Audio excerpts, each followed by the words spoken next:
Okay, let's call this meeting to order. Dee, can you call the roll? Lisa Ann Wise, Here. You got feedback going there. I think there's two standby. I'm here, Are obviously. you responding with two different things? You need to turn off one of the sounds. Audio. Okay. Go ahead, Dee. okay, Chris Sturbaum, Here. John Saunders, Here.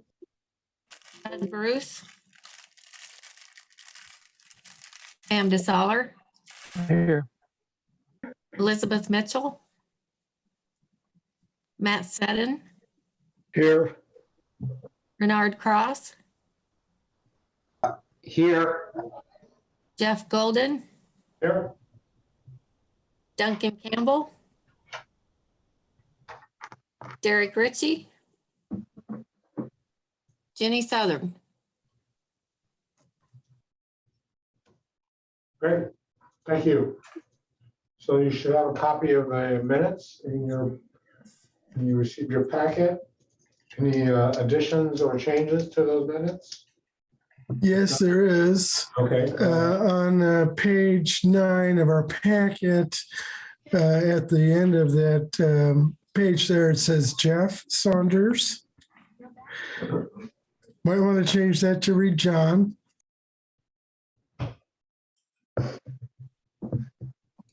John, you're my hero. That meeting ended at 6. Thank you, Jeff. It's not going to happen tonight.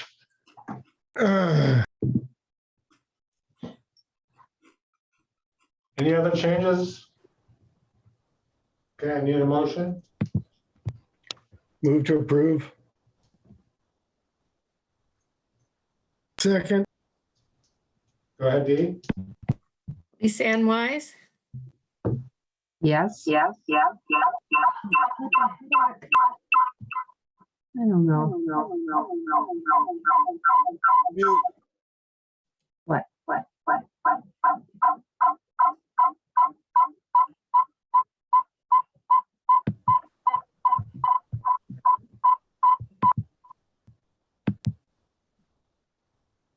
Chris Sturbaum, Yes.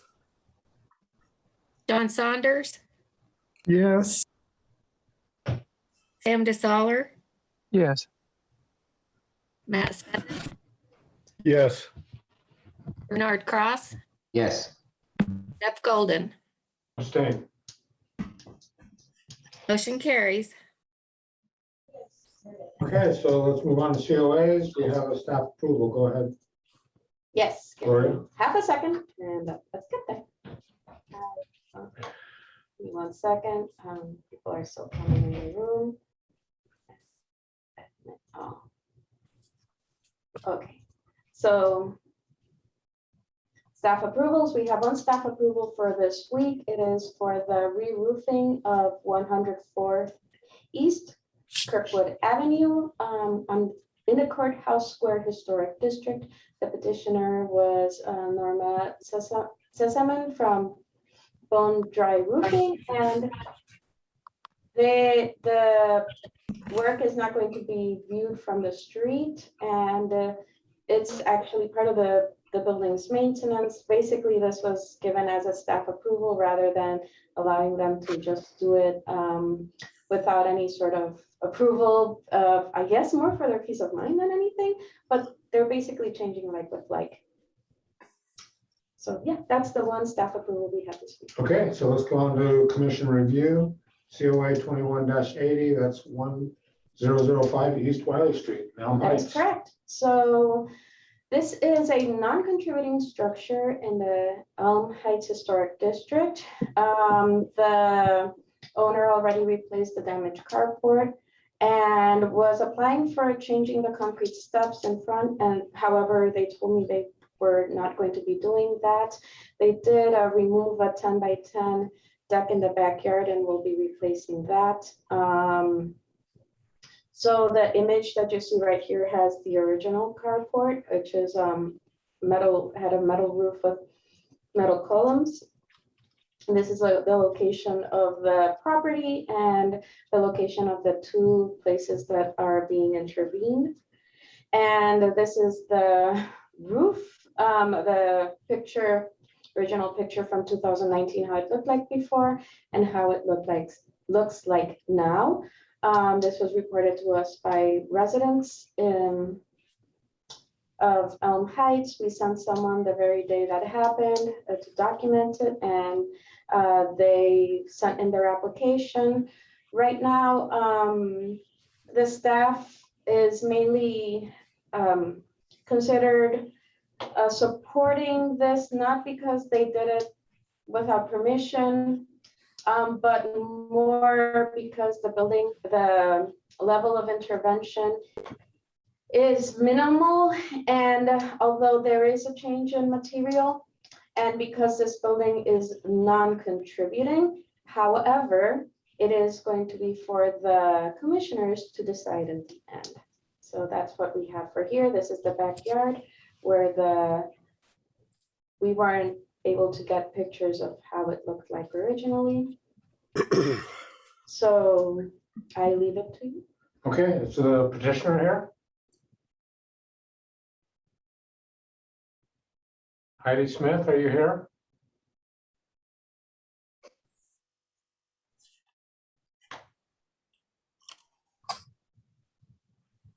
I don't see her.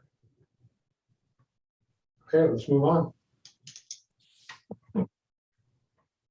COA 21-81. Let me check before these COAs, make sure the petitioners are here. So the petitioners are Stephanie Bruce and Michael. You guys here?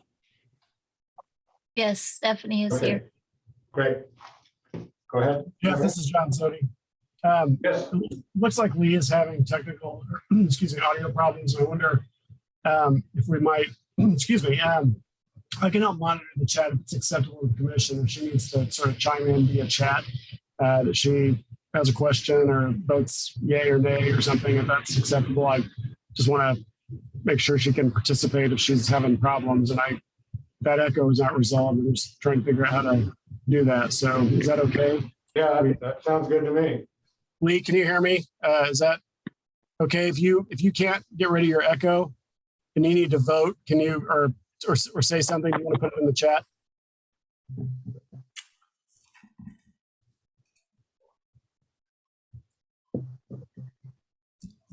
Lee, it looks like you're signed in twice.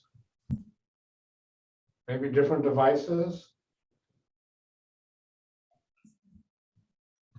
Sorry, Jeff, I didn't mean to interrupt. I just want to.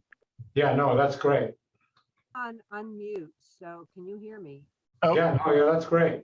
You're good. Okay, can you hear me okay? It's not very loud, but we can hear you.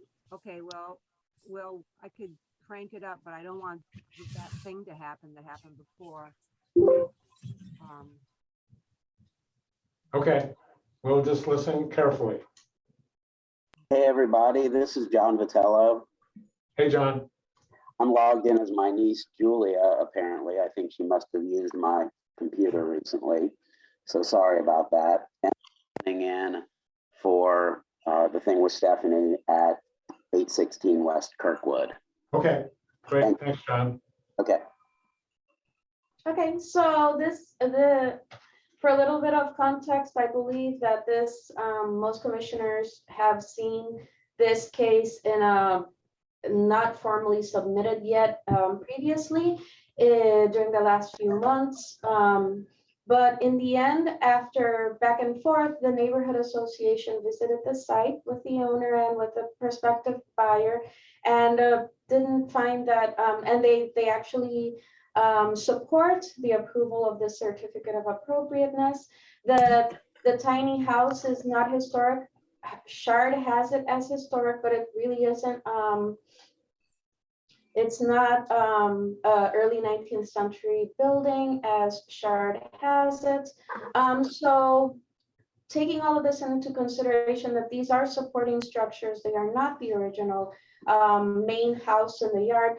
And these things are weighed heavily by staff as well. Staff does recommend approval of COA 2181. Anything to add, John?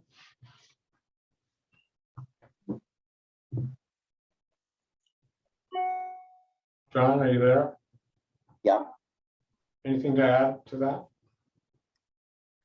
I'm having a really hard time hearing you guys. Do you have Anything to anything? add? Stephanie, the owner,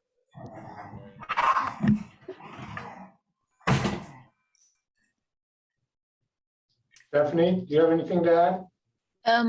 I don't think so. It sounds like it's been recommended for approval, so I'm not sure I need to add anything. Okay, so let's move on to questions. Commissioner questions? Lee, do you have any questions?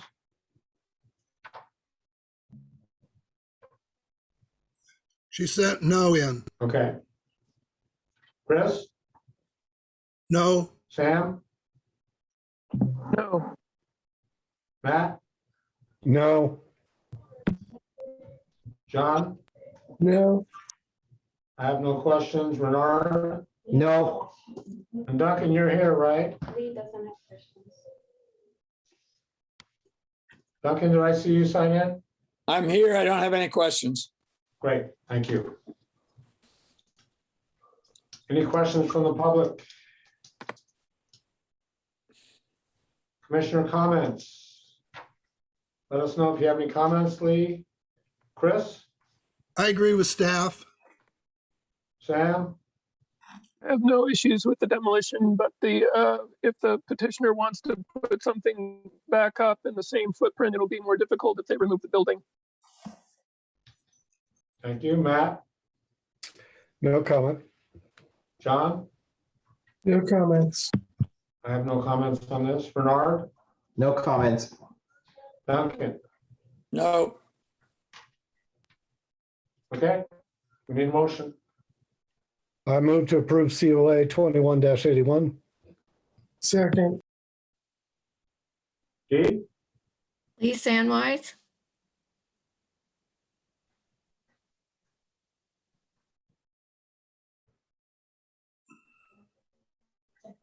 well, just go ahead, Dee. We'll wait for her to respond. He sends yes in. Yeah, Okay. yes, yeah. Chris Sturbaum, Yes, John Saunders, yes. Doug Bruce. Oh, sorry, Not here. not here. Sam DeSaller, Yes. Matt Seddon, yes. Renard Cross, Yes. Jeff Golden. Yes, Motion carries. great, thank you. So let's move Thank on you. to, yeah, you're welcome, thank you. can I do a quick question? Sure. Okay, so this has been approved. Is there any sort of a time limit for this? I trust that she'll be able to take these buildings down. 2 years. Do you hear that, John? No, 2 years. 2 years. There it is. Thank you. Uh-huh. Okay, so let's move on to COA 21-82, 1205 South Madison. So, the petitioner, Juan Carlos Carrasquel, is asking for the full demolition of 1205 South Madison Street. It is a contributing structure in the Dole Gardens Historic District. So here, this one, the Housing and Neighborhood Development Department hand issued an order to repair the structure within 30 days on March 29, 2021. It wasn't deemed unsafe by hand under Title 17 in Indiana Code 36794. A letter was sent out on May 19, 2021 that the structure was not in compliance with the order to seal. That there is a report, conditions report of the building. Staff hesitantly recommends conditional approval of COA 2182 and would prefer to see the possibility of selling or moving the structure. The structure has a lot of issues to it. Staff is all about workshopping any form of any form of mediation on this one and figuring out how to save the building if possible. However, if it's not possible, then they do recommend approval. Here is more information and context for this particular demolition. This is the final blurb. The entire letter can be found in the packet. This is the final blurb from the engineers who did the structural report. We recommend comparing costs for the above listed repairs versus the cost of demolition and full rebuild. It may be more feasible to rebuild based on the scope of required repairs and the fact that additional repairs may be required based on hidden conditions discovered during the remodel that cannot be determined until finished materials are removed. So there was a full survey done regarding the list of things that need to be. Okay, that's for the first case.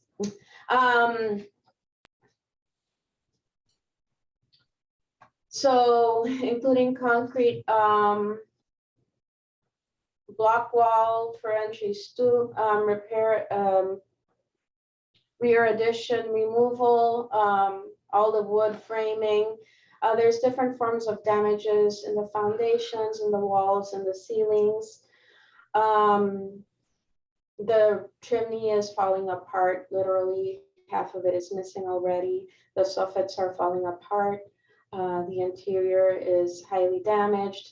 McDowell Gardens did provide a response, and they would prefer the building to be saved. And here are more details under Title 8 of City Ordinance, conforming. I'm not going to read all of it. However, it can be pulled up if we need to go through it. During the conversation, I just wanted to make sure these, and I also brought Title 8 with me in case we need to go through additional details. I also included the McDowell Gardens guidelines regarding the full demolition of contributing or higher rated structures. And I believe that's it for this property. Juan, are you here? Yes. Anything to add? Well, I'm representing this property is owned by my sister, which lives abroad. She bought the property thinking, she wanted a place to retire at some point in the future in Bloomington. She loves Bloomington. That hasn't been possible, and she has no resources to do any repairs at this time. I do construction. I do remodels. There's no way this is a feasible project. I actually think it's been modified from the original structure, the front, the back. So from the historic perspective, it's also been modified.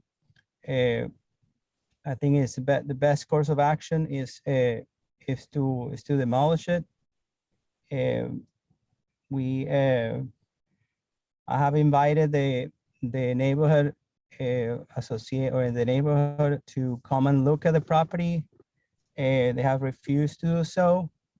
They said they have seen it already. My sister owned this house since 2017, and the only one with permission to go into the house. And nobody from the neighborhood has asked me to take them inside the house. So I don't know how they know the condition of the house if I have not allowed them to be in the house since we own it, since 2017. I invite any commissioners to go and look at the condition of the house if they want to. It's in a terrible condition, totally unfeasible. I talked to Steve from Bloomington Restoration yesterday, asked them if they will have any interest in moving the structure. They said they have no intention, they have no interest on that type of house, and they will not be interested in moving it. So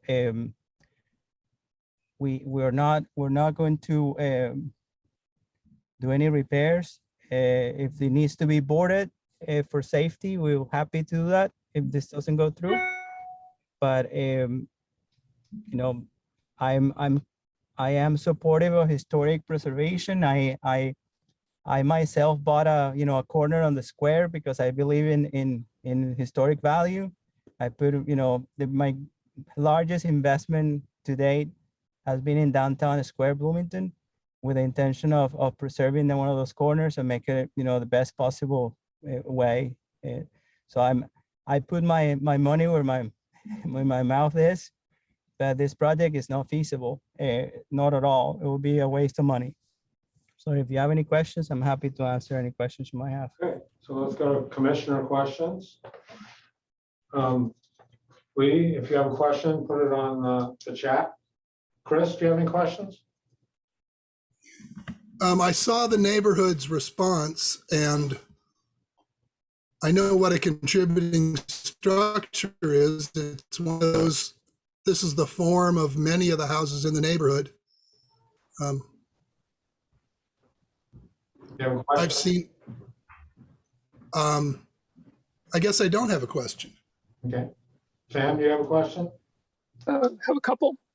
One is this for Gloria. You mentioned something about structural framing issues mentioned in the engineer's report, and I didn't see anything about structural framing issues in the engineer's report. If I misheard you, I'd like to be corrected.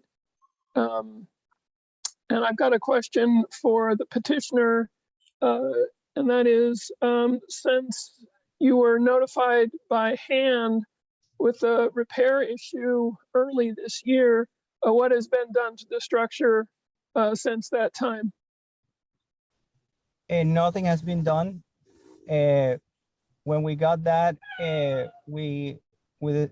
talked to my sister and we decided that demolition was what we wanted to pursue. So nothing has been done.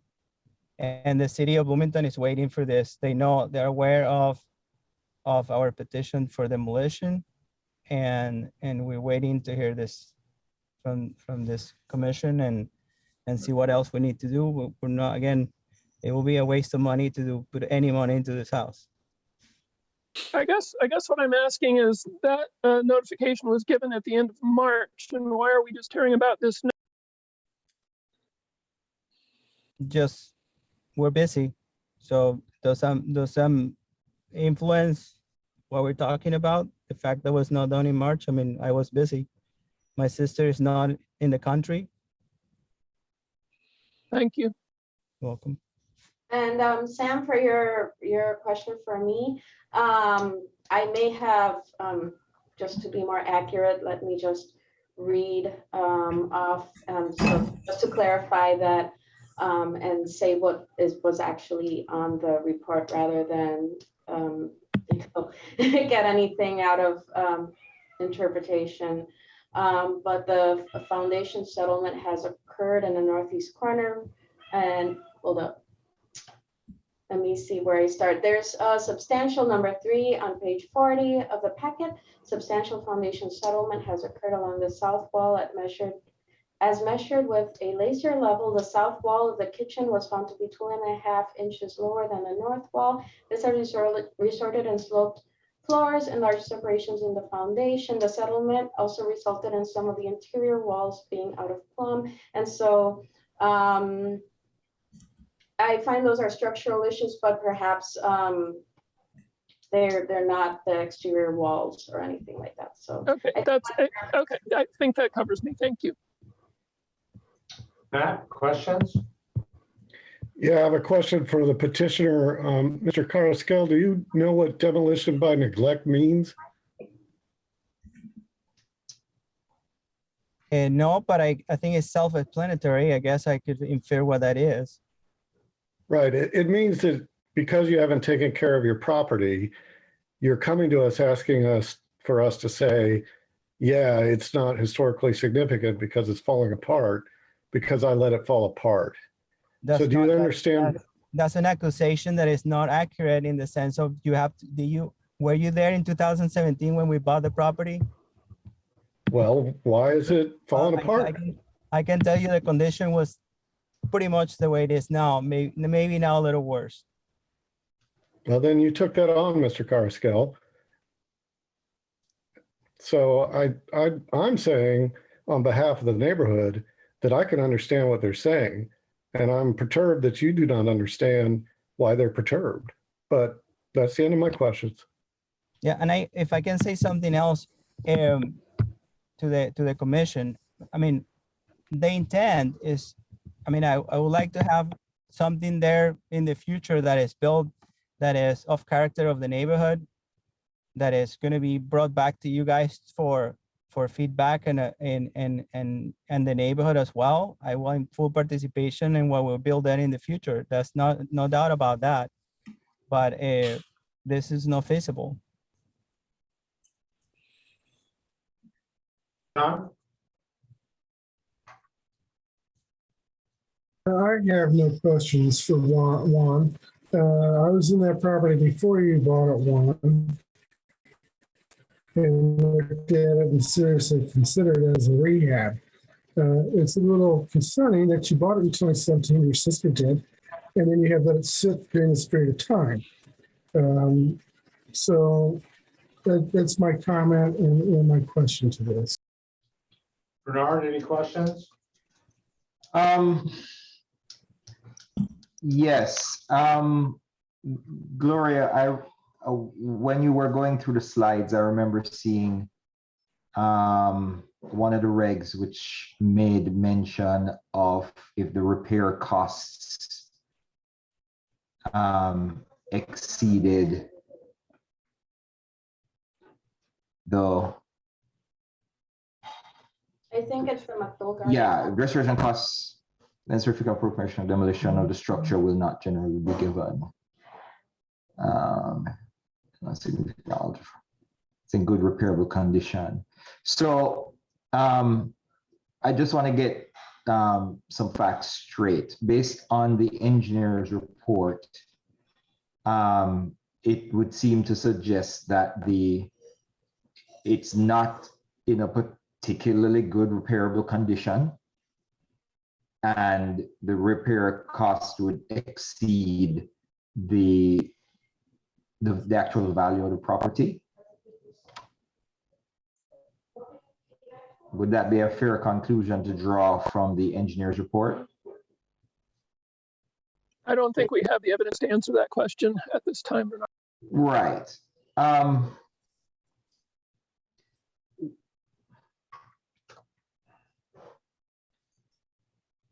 I guess my concern is, or let me see if I can phrase it more succinctly.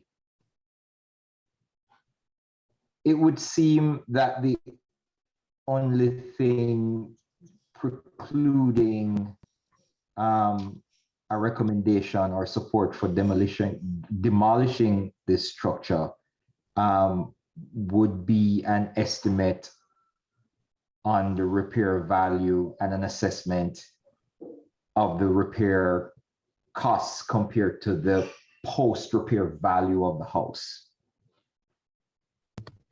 Actually, the way I read the code there, Raynard, and I think you're exploring a very reasonable thing based on the way the code is written. It's a question of an estimate of the repair costs compared to an estimate of replacement costs, not the cost of the property, not anything else like that, but replacement costs. So the petitioner would need an estimate of how much it would cost to repair versus how much it would cost to replace that structure. And I would read that in this particular case as putting another structure there that looks like that structure. Right. And I'm getting the general sense that that is what this report from the engineer is saying. I mean, I might be reading more into it than what's actually on the page, but that's a sense I'm getting.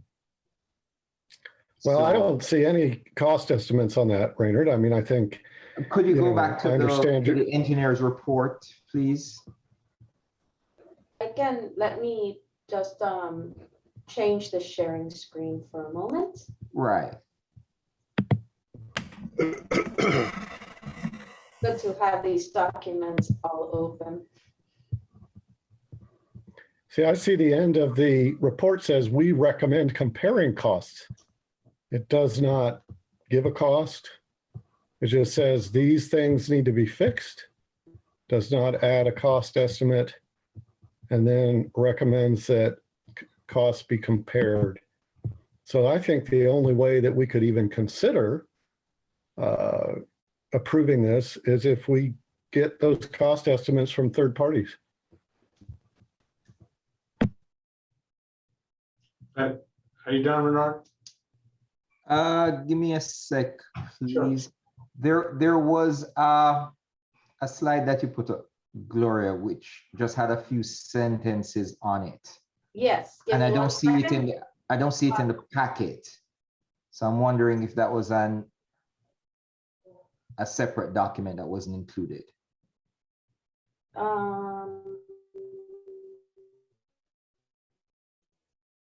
I had so these are from, I put these two Right. slides are from the Title 8 from city ordinances. They were not in the packet.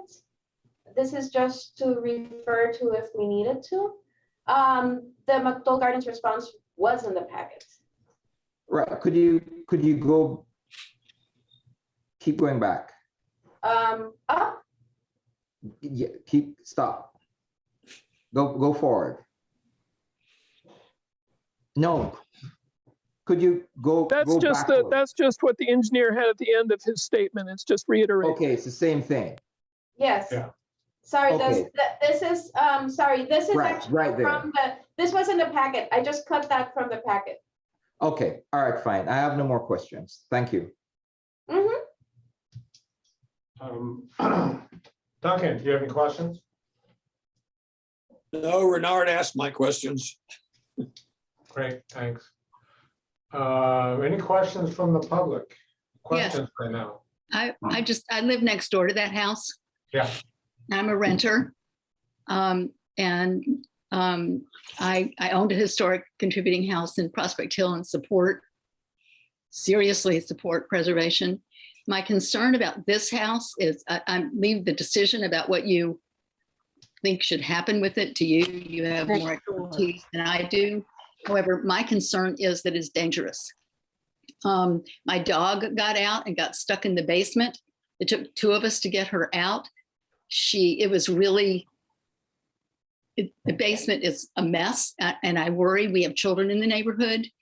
There are just things about it that are unsafe.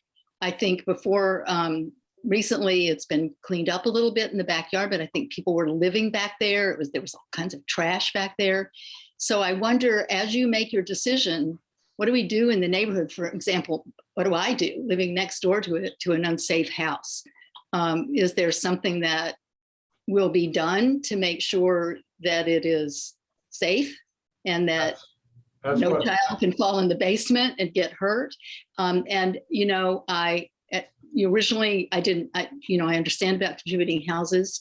I didn't know that about this house. So I was supporting demolition, but I believe that you all know a little bit more about that than I do. But I would, if it's unsafe and it's not possible to restore it, then I think demolition is probably the best thing to do. I'm not part of the neighborhood association. I'm not an owner, but those are my concerns as someone who lives right next door to it.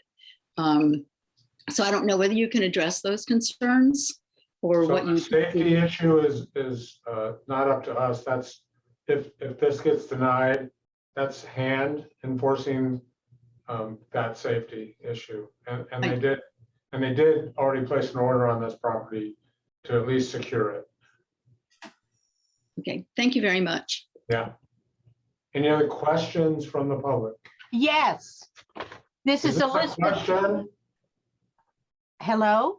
Is this a question or a comment? Both. Well, can we do the comment after, please? Well, could I ask my question? Of course. Okay, question.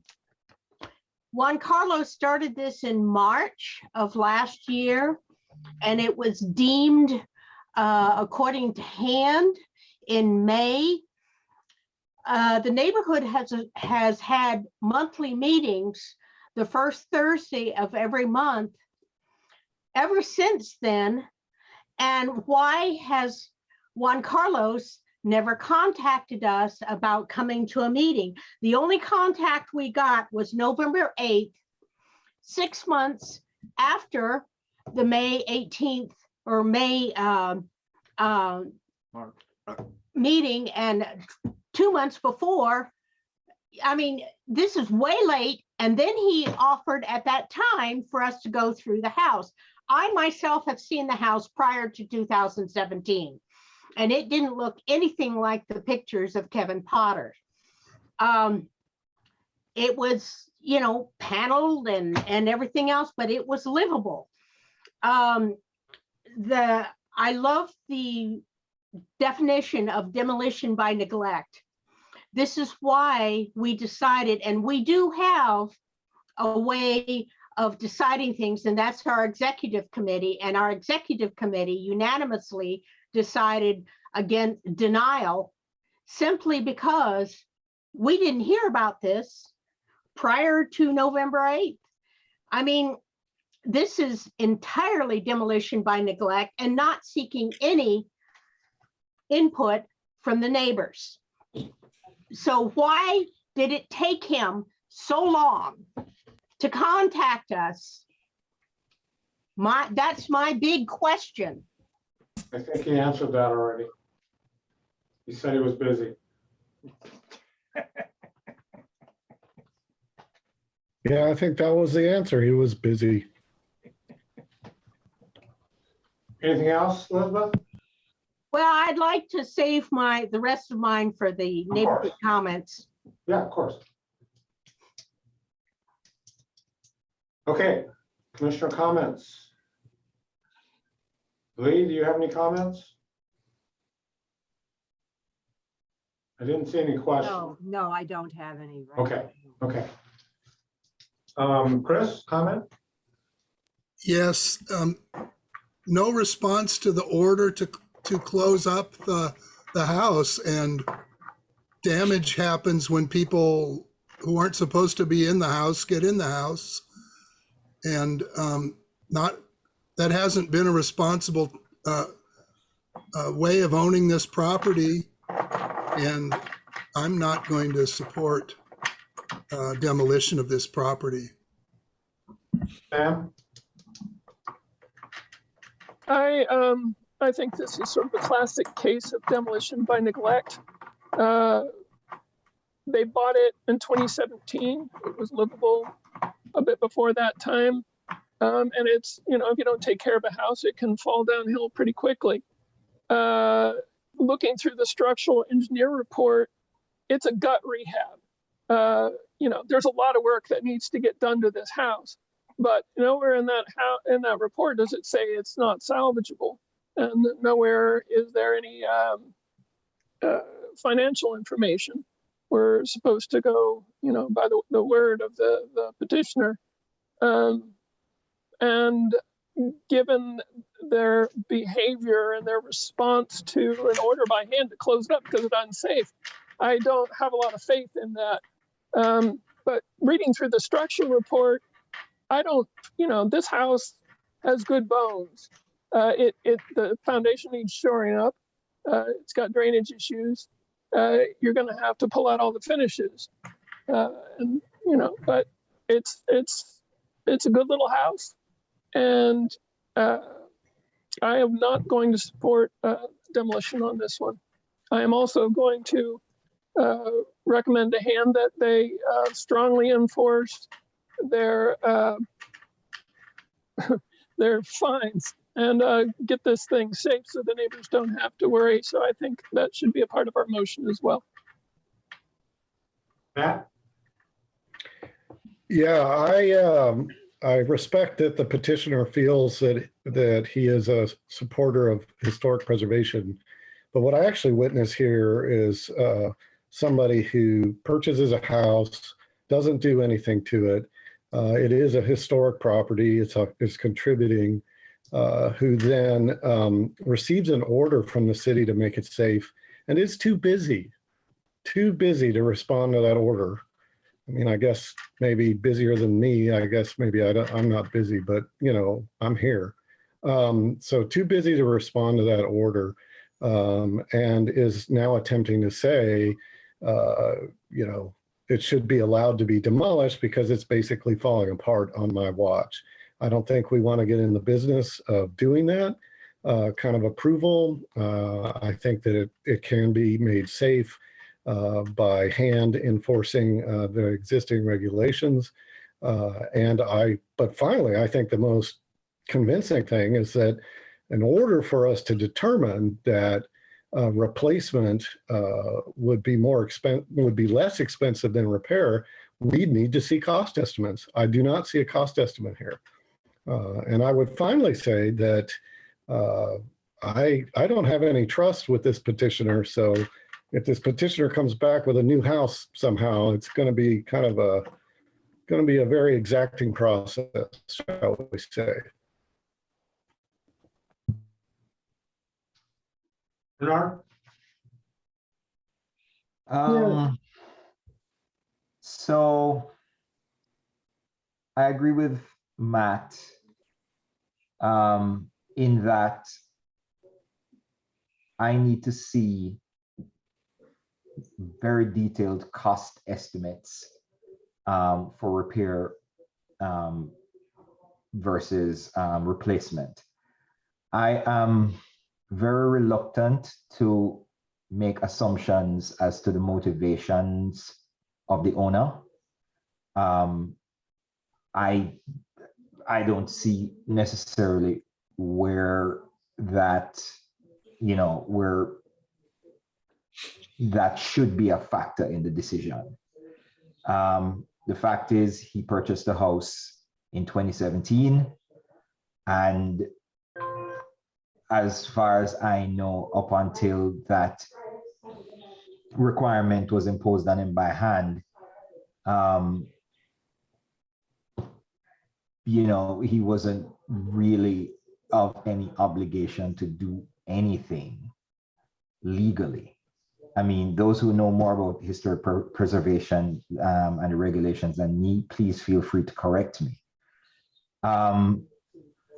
My decision is based solely on what I read with regards to the relative repair cost versus replacement cost. Right now, I don't see it, and I'm not prepared to support the request for demolition. But if at some point a submission is made with facts to support it based on what the requirements are, I'd certainly be willing to consider it, but certainly not now.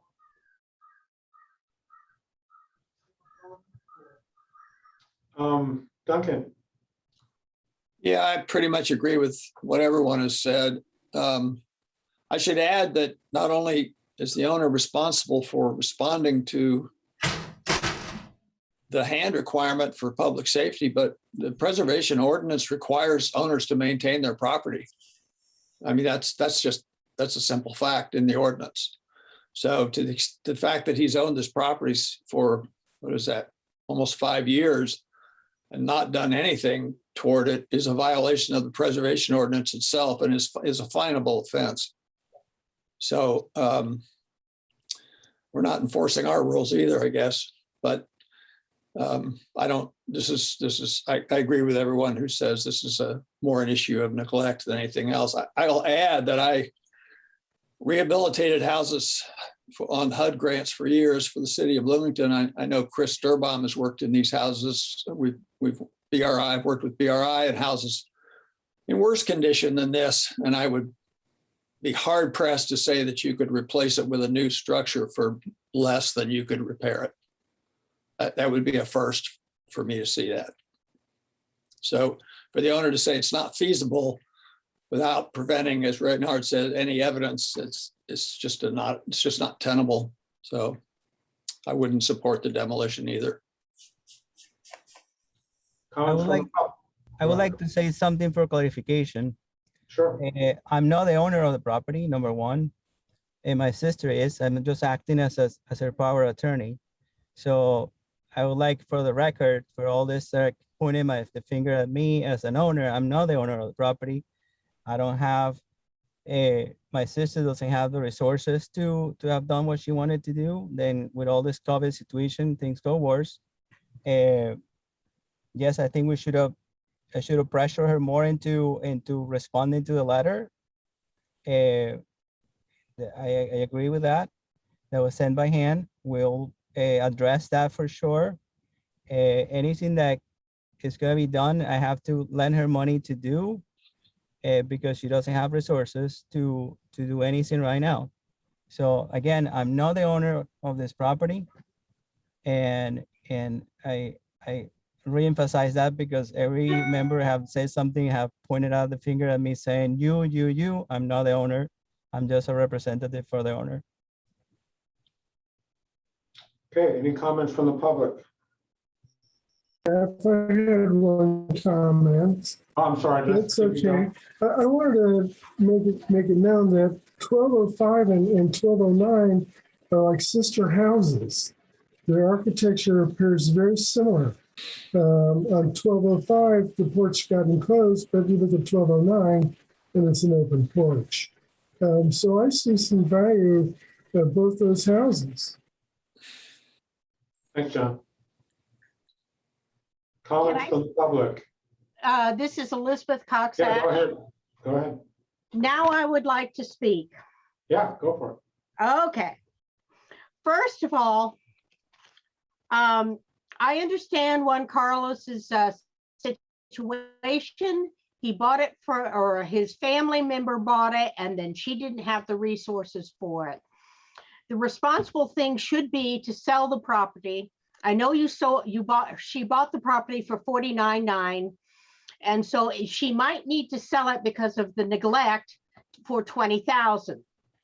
A similar house at 925 South Rogers was condemned by the city and ended up being sold to a contractor who had done an awful lot of work for BRI's affordable housing program for $20,000. It was in far worse condition. The roof was completely gone. The porch was completely deteriorated. This contractor bought that, put about $80,000 of work, had to put in new roof, new guttering, new flooring in the house, all new drywall, new porch, everything. He had $100,000 in it, sold it for $160,000. So yes, you can renovate these houses.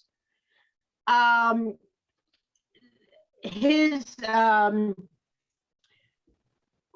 Wood Builders has done fantastic work on the McDowell Baptist Church on renovating that historic structure. Why doesn't Juan Carlos, or better yet, why doesn't the sister contact Lauren Wood Builders to come up with an estimate of what can be done on this? A lot of the woods in these older homes are not replicated because we don't have the hardwoods that are in these houses. So what he would be doing with new construction would be far softer woods and not the quality that there is in this house. Number one. Number two, as a neighborhood, we try to respond for demolition requests. In the 21 years that we have been under historic preservation, we have had 4 demolition requests and we've approved those. Some of them have been approved by hand for demolition. Some had lists of repairs. But of those 4 that were approved, one of them, the family found out how much it would be to rebuild, and one of the family members chose to live in that house. And Duncan could perhaps remember that house because he fell through the kitchen floor on that house. That house is still in existence simply because it was more feasible to fix it up than to demolish it and build new. Number 3, I am really concerned that Juan Carlos waited 6 months before contacting the neighborhood. And this to me shows disregard for our neighborhood association, because we're looking out for the entire neighborhood. The whole reason we went through this 21 years ago was to preserve these houses. This is an affordable housing neighborhood. This house could be renovated, and for what the mortgage would be on this house, it would be less than new construction. This is an affordable house. I recommend that Juan Carlos and his sister really have a serious talk about selling it, and selling it to somebody who can renovate it, since they obviously have no desire to do this. And a fourth thing I would like to bring up is I am really shocked that Juan Carlos and his sister may not know real estate, but Juan Carlos is a professional selling real estate, and he would be involved with this, because this is the worst billboard that can ever be for somebody who supposedly knows real estate. I know if I were looking for a realtor, I would not look at Juan Carlos, because he obviously doesn't know how to preserve a house, how to take care of a house. And so, you know, I'm very concerned by the whole way this has gone about, and the fact that Juan Carlos hasn't even talked to us. And Kevin Potter is excellent. What he has listed in his letter is a blueprint on how a contractor can restore this house if they would only read it. So that's all I need to say. Right. Thank you. Any other comments from the public? I would like to say something.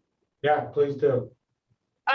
My name is Vicki Loring, and I'm the owner of 1209 South Madison, so right next door, and Gracia is my tenant.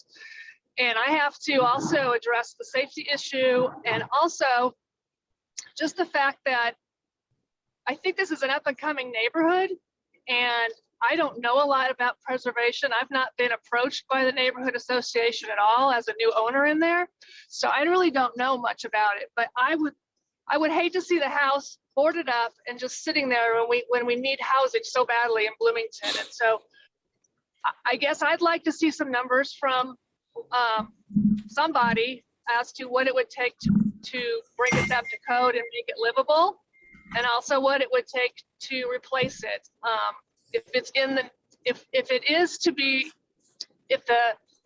it's not feasible to preserve it, then can something be rebuilt in the same historic fashion? I know that you can never do that totally, but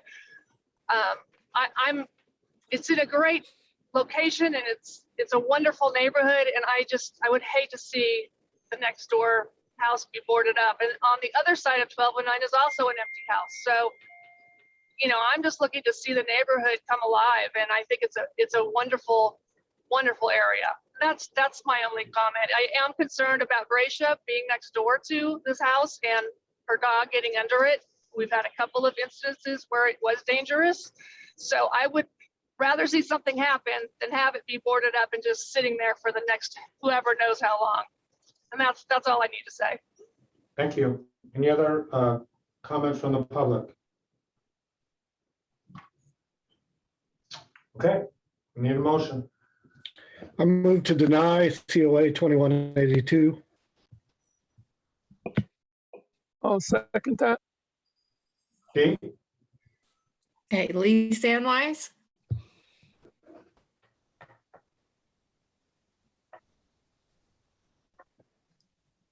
I thought we had Lee back. Thought we did too. Go ahead. I said yes. Oh, okay, great. Thanks, Lee. Yes, I'm sorry. I don't know what's going on. Sturbaum, Yes. Don Saunders, Yes.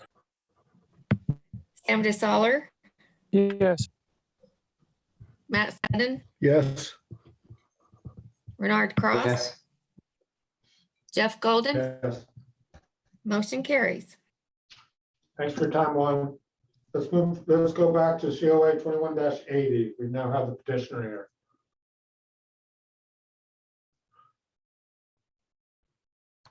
So we saw the presentation. Heidi, do you have anything to add?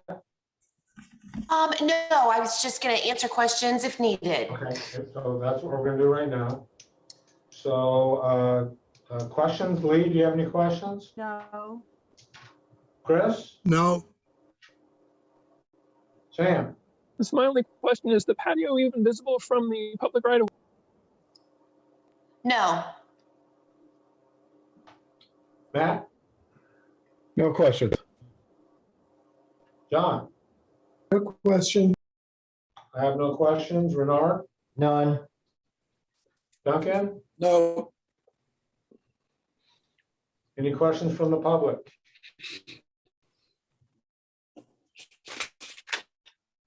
Comments, Lee? Comment. Chris? I'll support this. It's simple. Sam? I'll support it. Matt? I'll support it. John? I'll support it. I'm also going to support it. Renard?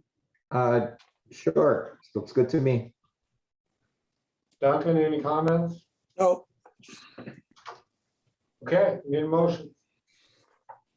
Move to approve COA 21-80. Second. Dee? Lee Sandwise, Yes. Chris Durbaum, Yes. John Saunders, Yes. Sam DeSaller, Yes. Matt Yes. Renard Cross, Yes. Jeff Golden, Yes. motion carries. Great. Thank you, Heidi. Thank you. Let's move on to 21-83. That's 916 South Morton. Go ahead, Gloria. So this is a property in the McDowell Gardens. This is a revisiting of an application we had a few sessions ago it's a resubmittal for the garage deck and privacy fence design in the back.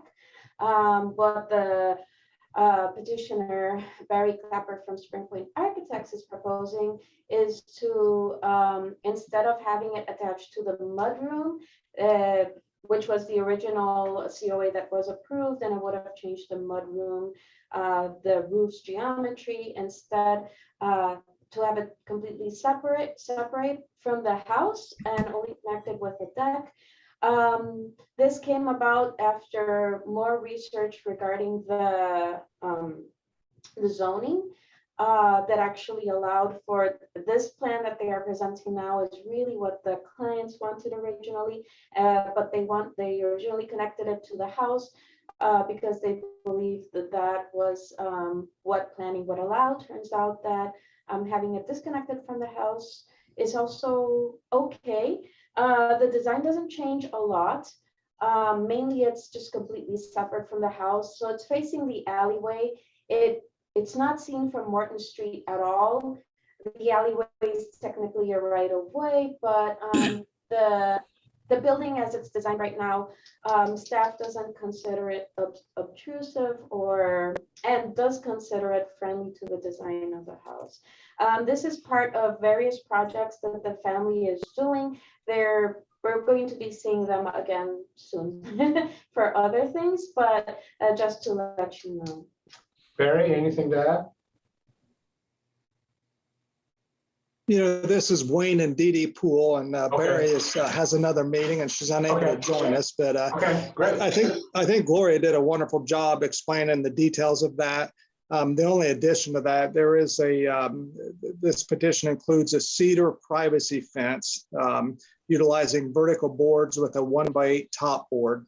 The vertical board orientation is in keeping with McDowell neighborhood design guidelines, and the fence would be located in the back of the house. And I'm not sure if that was part of the original approval last month when we were connecting to the house, but we just want to make sure and point that out, that that is part of the design to have kind of a private area in our backyard in between the garage and the house. Great. Thanks for your input. Well, thank you for this opportunity. Yeah, Commissioner questions? Lee, No, I don't have any questions. Chris, No, Sam, No questions. Matt, No questions. John? Good question. I have no questions. Bernard, No questions. Duncan, No questions. any questions from the public? Elizabeth, I already sent the community the documents and she has her hand raised. Go ahead, Elizabeth.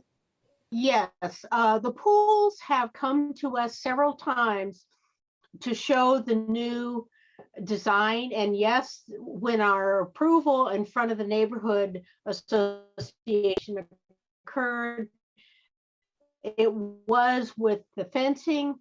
The difference is the walkway between the garage and the house and where the garage sits with the new drawings. And we went ahead and approved them. We like how they have gone through the process and notified the neighborhood and given us input, unlike the previous petitioner. That's great. Can we just move forward And with this? so therefore, this has been great. I think they're going to make this a wonderful project and add to the house, and it will fit in, it's going to fit in beautifully. That's all I have to say. So now let's move on to comments. Lee, do you have any comments? Really nice. Chris, nice change. Sam, I guess the only comment I would make is that you've got this lovely private yard south facing, but with an 8-foot fence, you might want to consider pulling that down as thin so you get better. Matt, I appreciate them working with the neighborhood. John, Yeah, no comments. I also have no comments. Bernard, I like it. I Okay. support it. Oh, great, thank you. Duncan, No comments. okay, need a motion.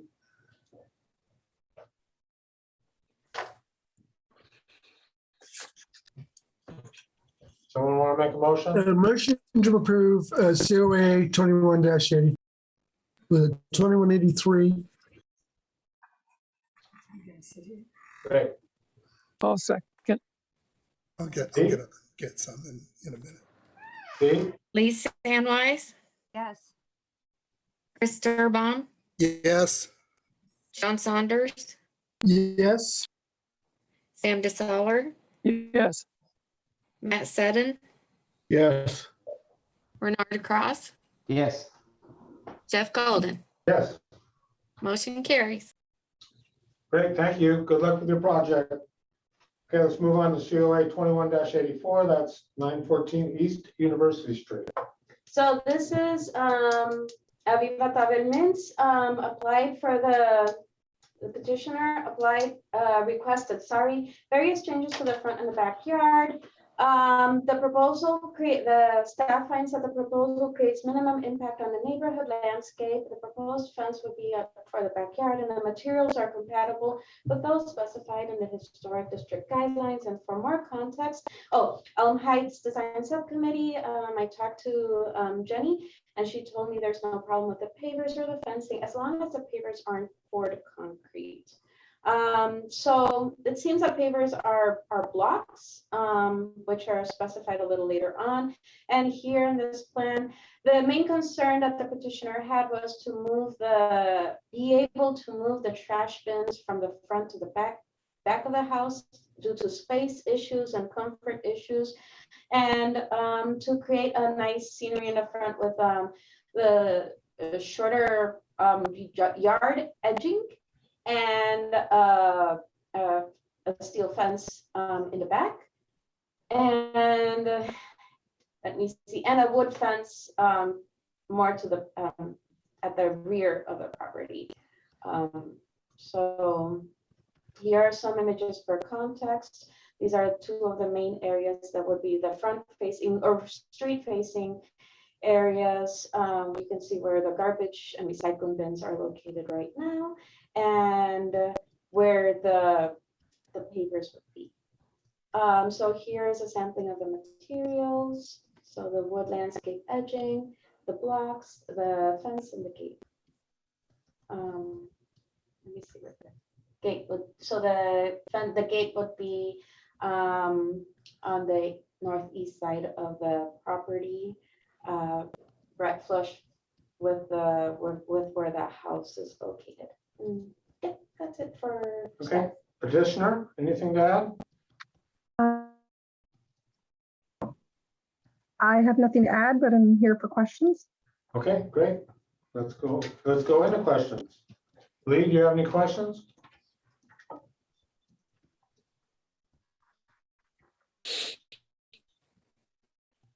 I guess that's a no. I have no questions.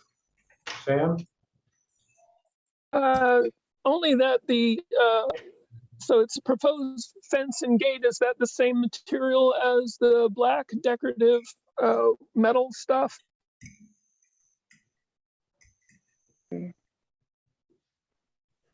Yes. Okay, and then the other question I have is, and we got feedback, Gloria, just to reiterate, we got feedback from the Neighborhood Design Review Committee. Yes. Thank you. Matt?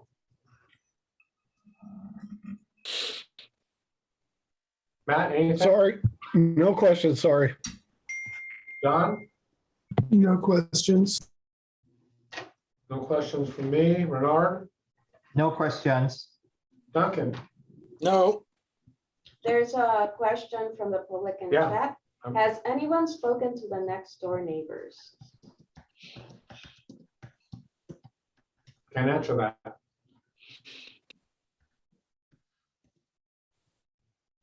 I'm happy. Oh, Yeah, sorry. Go ahead. I'm happy to talk with them. I've been there since I was, my mother owned the house originally, so we moved in when I was 3. I'm happy to talk to anybody. I just didn't realize that was part of the process. Okay. Any other questions from the public? Commissioner comments, Lee? Comments. Chris? No comments. Sam?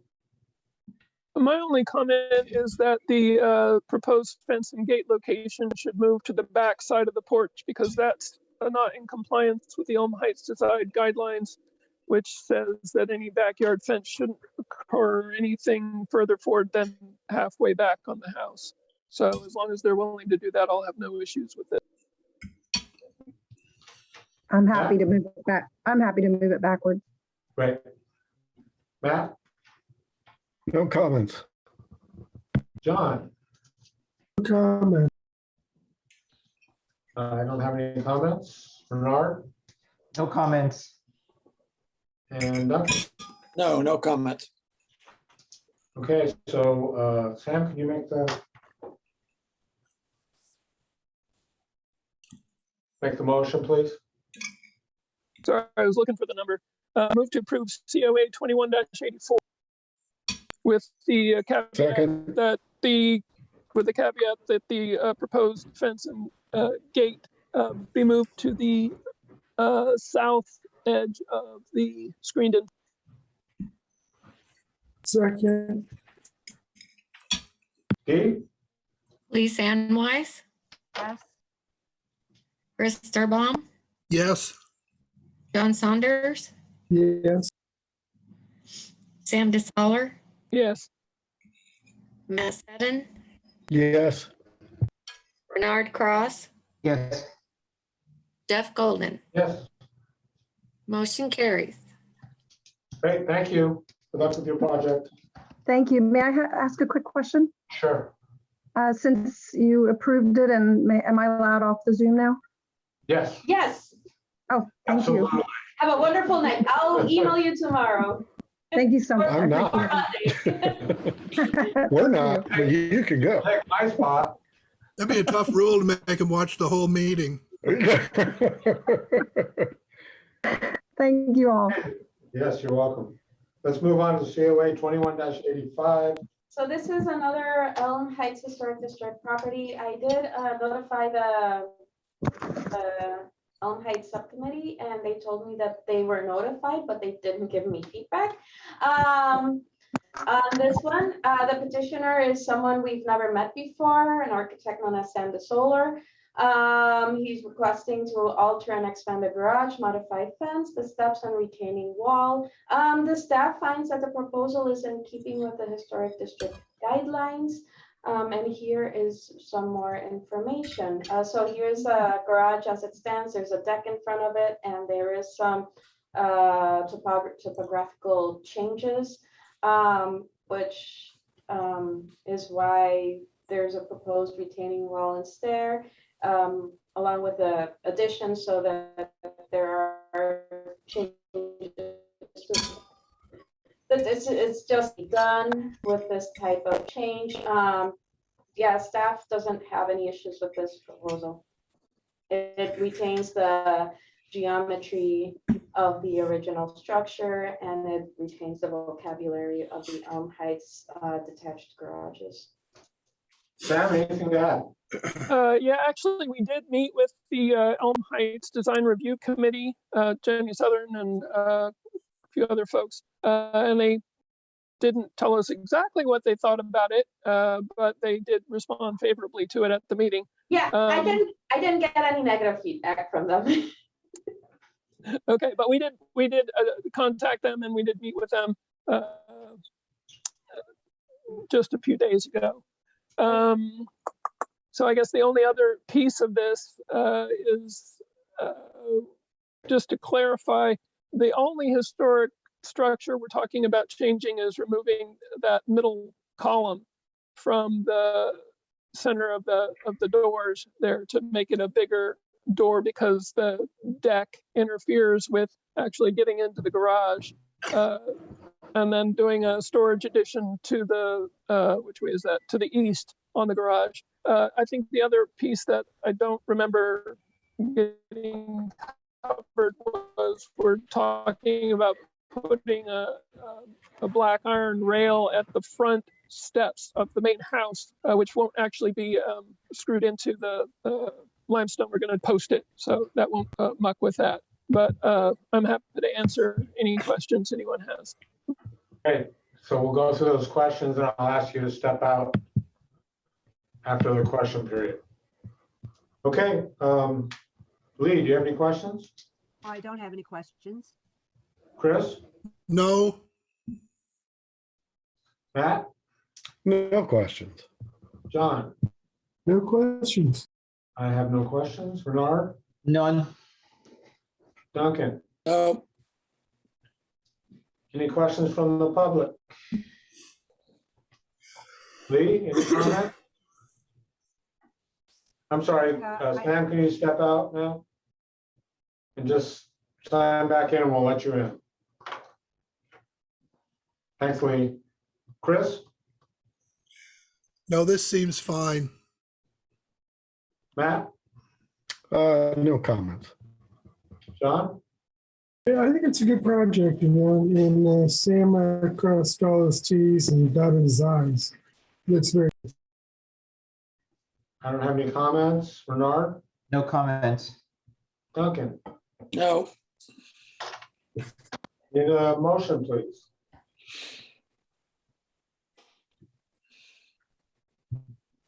I move to approve COA 21-85. Lee seconded it. Lee Sandwise, Okay, sorry. Yes. Chris Durbong, Yes. John Saunders, Yes. Matt Seddon, Yes. Renard Cross, Yes. Jeff Golden. Yes. Motion carried. Great, so let's move on. So we're done with, Let me admit him and Yeah. get the good news. Sam, you with us? I'm back. Approved. congratulations. Thank you, thank you, thank you. Okay, so let's move on to demolition delay. Demolition delay 21-16. Okay, so this, the petitioner Harris is requesting the partial demolition, mainly of the garage area of this house. To be honest, the garage has already been partially demolished due to a house fire. The owners are proposing improvements to the house after a house fire that did extensive damage to the building. So by improvement, they're actually proposing alterations to the floor plan. So this is the main level is where the garage is located. That's where the fire happened mainly and where most of the damage happened. And so what they are proposing is turning that into a living space. I mean, technically, you're supposed to evaluate the historicity of the building rather than what they're proposing to do. But mainly what they want to do is fix the house, do some alterations and continue living there. But to be honest, the garage is not there anymore. Staff recommends approval. Is petitioner here? Release of the demo delay. Is petitioner here? Yes, I'm here. Anything to add? No, Okay. I'm here. Commissioner questions? Lee? No, I don't have any questions. Chris? Yeah, is this the front left-hand garage? Was that the garage that is now gone that's on the left of the view of that we're looking at? Yes, And that's now gone. That's an old photo. That's burned and demoed, right? correct. Okay, do we have plans that show where limestone's going back and what's actually going to be there? So the garage Maybe will be staff built. could show that again. Elevations that show finish. We don't have elevations on the finished part yet. We were waiting for today. We have hired Matt Ellenwood to do the architectural work for this project. The house will be put back to what we call pre-loss condition, which it will look like the house did originally with the limestone as it was prior to the fire. Okay, so you'll just be closing in the garage door with maybe something else and putting windows and doors there instead of the garage door? Is that how you're changing this, or it's all just gonna be windows, or what is that? Well, so if you look at the current view of the house, so if you look at, I guess, now that she's changed it, if you look at the main level, you'll see that there was a garage and then what was a sunroom on the back of the house that was mainly windows and doors. Our proposal will end up being making the garage and I think it just says room in there. It should say sunroom, living space, and then adding an additional garage to the farther south of that.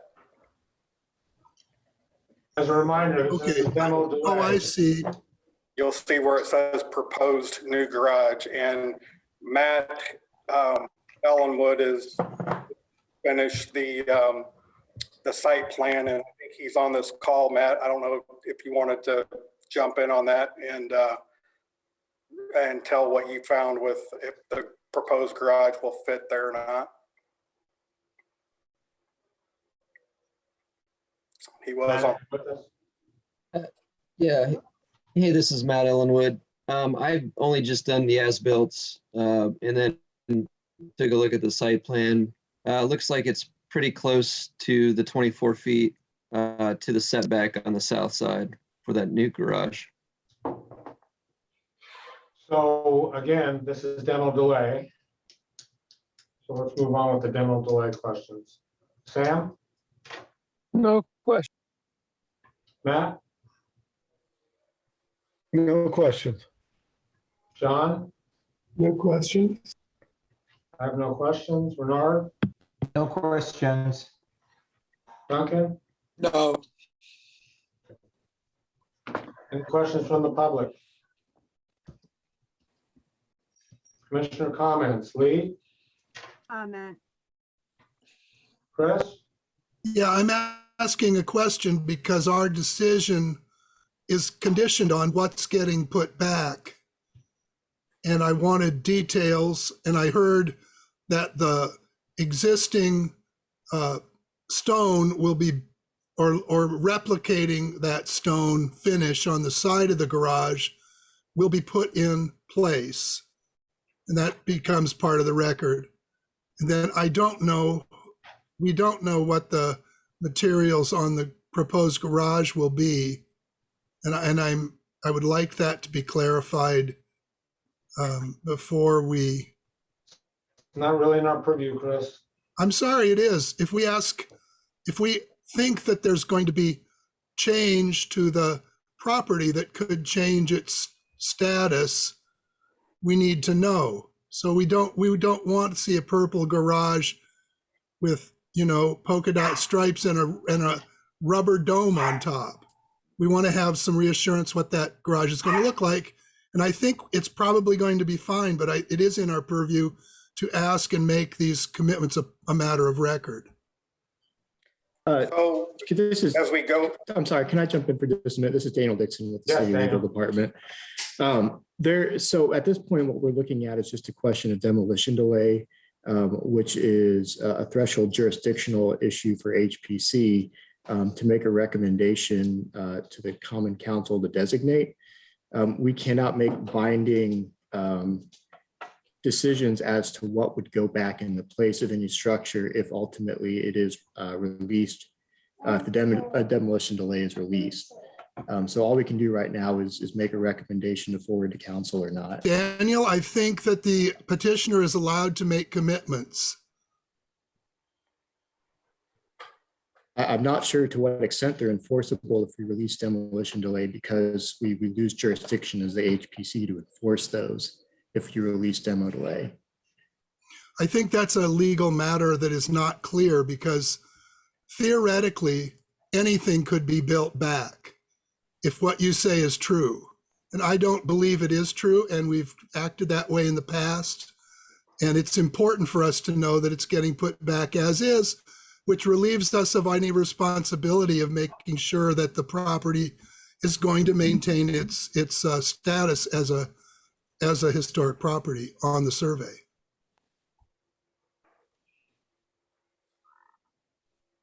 Okay, thanks for your input, Chris. Sam, All right, comments? I have no comments. Matt, No comments. John, No comments. I have no comments. Bernard, No comments. Petitioner was about to describe the proposed new garage, I believe. Duncan, do you have any comments? well, I don't agree with Chris's interpretation of demolition delay, but I don't have any comments on this project, no. Great. Does the petitioner want to add anything? not at this time. Great. Today, regarding the property located at 914 South Meadowbrook Drive, the Historic Preservation Commission declares that it got notice of the proposed partial demolition, and after today's discussion, sees no need to review the plans any further and waives the rest of the demolition delay waiting period. The HPC may later recommend the property for historic designation to the Common Council. I'll second that. Thank you. Dee? Lee Sandwise,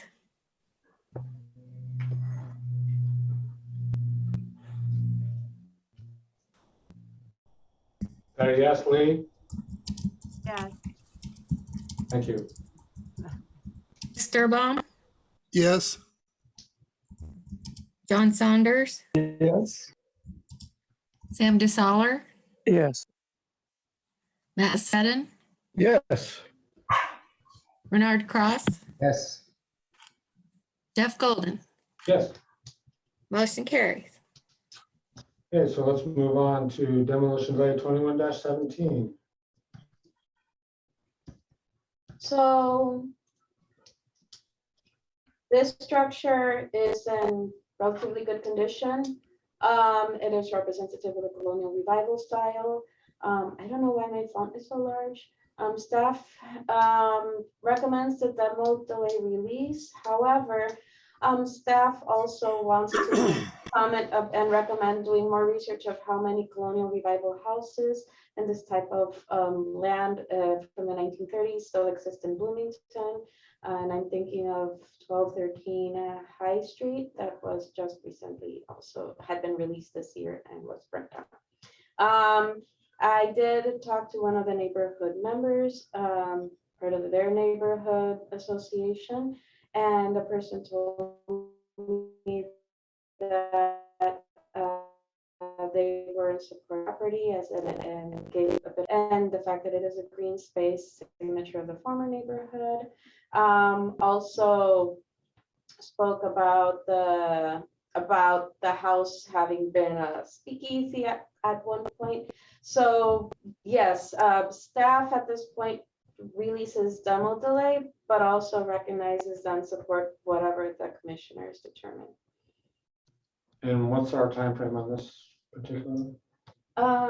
This I would have to look at when it was submitted. I have that in my archives, but yeah, it would be 90 days from that point. Right. Is the petitioner here? Yes, sir. Anything to add? I'm the trustee. This property is in a revocable trust. The gentleman that owns it, he's in my restroom right now.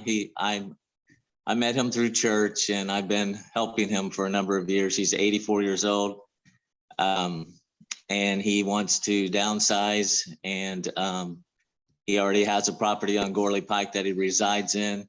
This particular property does need a lot of work. It has a garage, a concrete garage to the side that's connected into the house, and there's some foundation damage and several things. His family has owned the home since for about 67 years, I think. And all the other remaining family members that used to live there are deceased.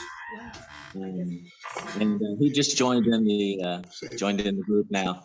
David Satoski is his name, and I assisted him on proceeding with the process, and talked to Mr. Golick, I think, at the city, or Keenan. I don't have all the names together, but so that's why we're here. Great. Commissioner questions? Lee?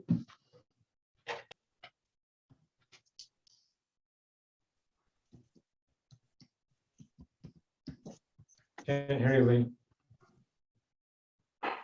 I don't have any questions. Thank you. Chris? Yeah, I have a question. Why not just sell it instead of tearing it down? Well, it is up for sale, but we have been contacted by folks with the potential for multi-housing unit development. We've talked to a number of the people in the city about that, and they told us some of the stipulations for that to be allowed. And we've been told that there's been some recent developments within the city government and some various meetings, I don't know what they might be called, where that area can be approved for that, for multi-unit housing.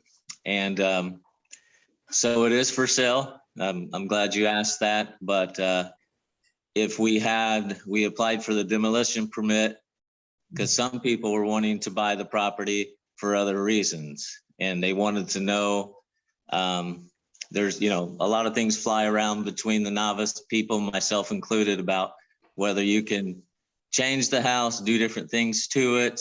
And a lot of the buyers have been wondering about the true status of the house and if it can be torn down or it has to stay in place with modifications approved by citizens. Hopefully that makes a little sense. Dave is 84 years old. Dave is 84 years old and can't fix the house himself. It's in need of a lot of repairs, especially when it comes to the foundation and the garage. Oh, sure. I understand. Thank you. Sam? Yes, sir. Sam? No, I think Chris got me. So that essentially, this is to the petitioner, you're wanting to get a demolition permit so that it opens up your sales options, but you won't necessarily execute the demolition. You'll just sell it with the demolition permit onto the next person who will then take it down if they so. Yeah, we've been told that some people would like to use it for like the central location while they do the builds and different things. So we're asking for permission. It's a pre-planning type endeavor. Yes, sir. Thank you. Matt? No questions. John? No questions. I don't have any questions. Bernard? No questions. Duncan? Has the staff inspected this house for its historic significance? I haven't gone to the house. I could program to go with the petitioner if that is what the commission desires. I would definitely really like to go visit. It's far from the street, and unless I coordinate with the owners, I can't really approach it that much. I noticed that in your comments, you say that structure's in good condition, representative of colonial revival or federal revival, maybe. And you're considering doing more research, which I took to understand that you might think there's enough historic significance to undergo a designation for the property. So I'm just trying to follow up with you about what you think about that. That's fair. My main concern is that I've already seen another one of these houses go down very recently, and I just want to make sure that this typology doesn't disappear through demo delay. So I'm more interested in researching what's going on with colonial revival style buildings in Bloomington from the 1930s, because it seems like a lot of them are outside of historic districts. That's more where I'm pointing at. And I don't know, that could be another conversation, but I did want to bring it up now. So if we were to table this, you could do some more research. Is that what I'm hearing? Yes. I guess to follow up my own question, when I look at it in this picture, what comes up for me is whether we might want to option it for designation. But I obviously looking at this picture doesn't give me enough information to know whether that's a worthy undertaking or not.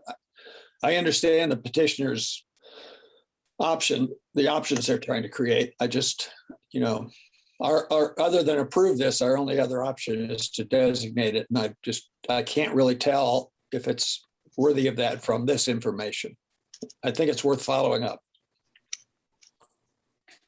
May I add something, please?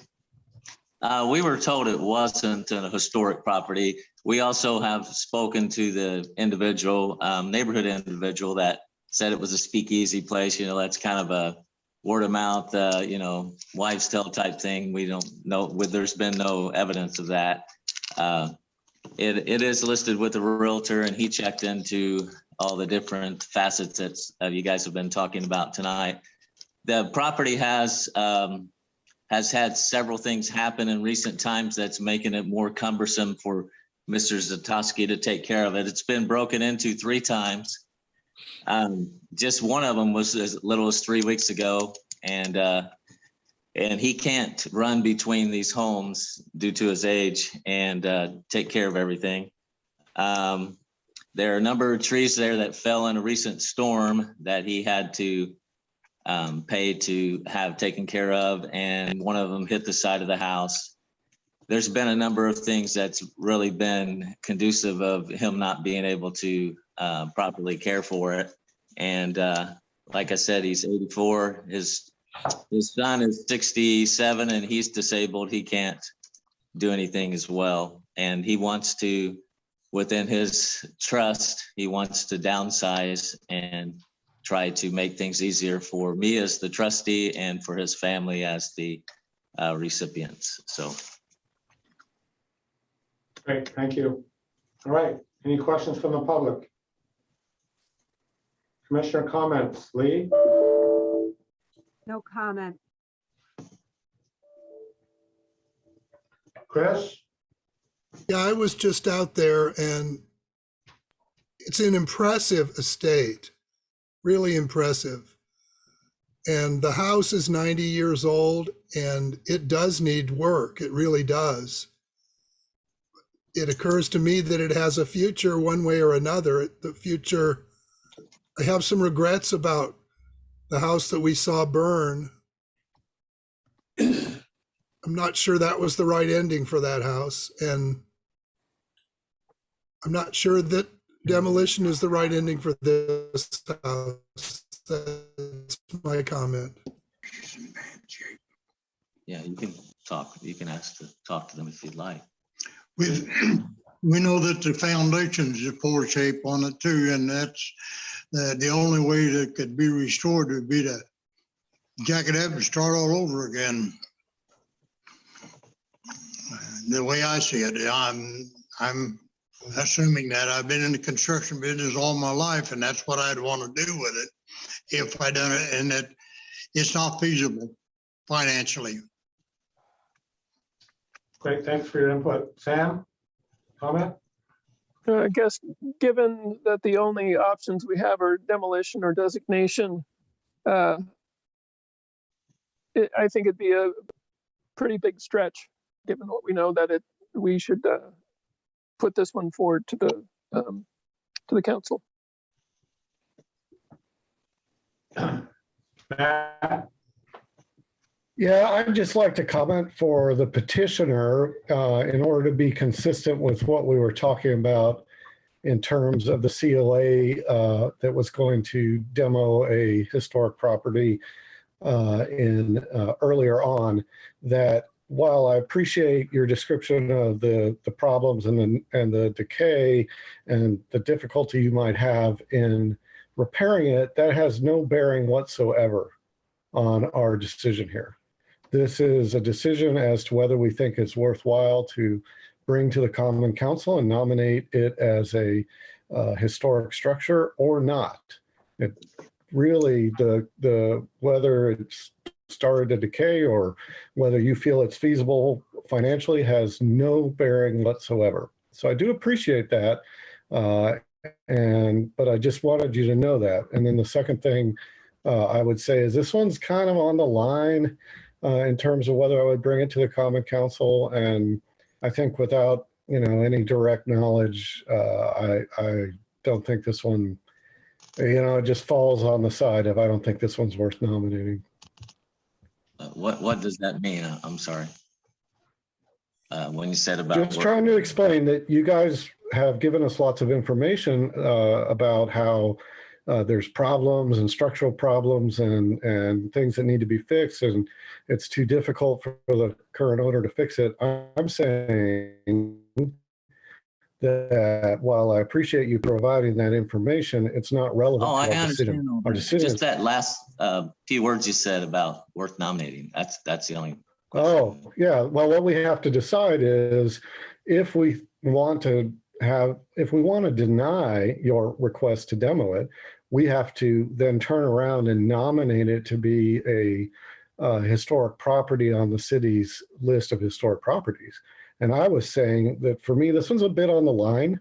I do kind of like Gloria, wish that I knew how many more of these were out there. But I mean, I'm falling on, it's probably not worth that effort, which would mean I would support lifting the demo delay.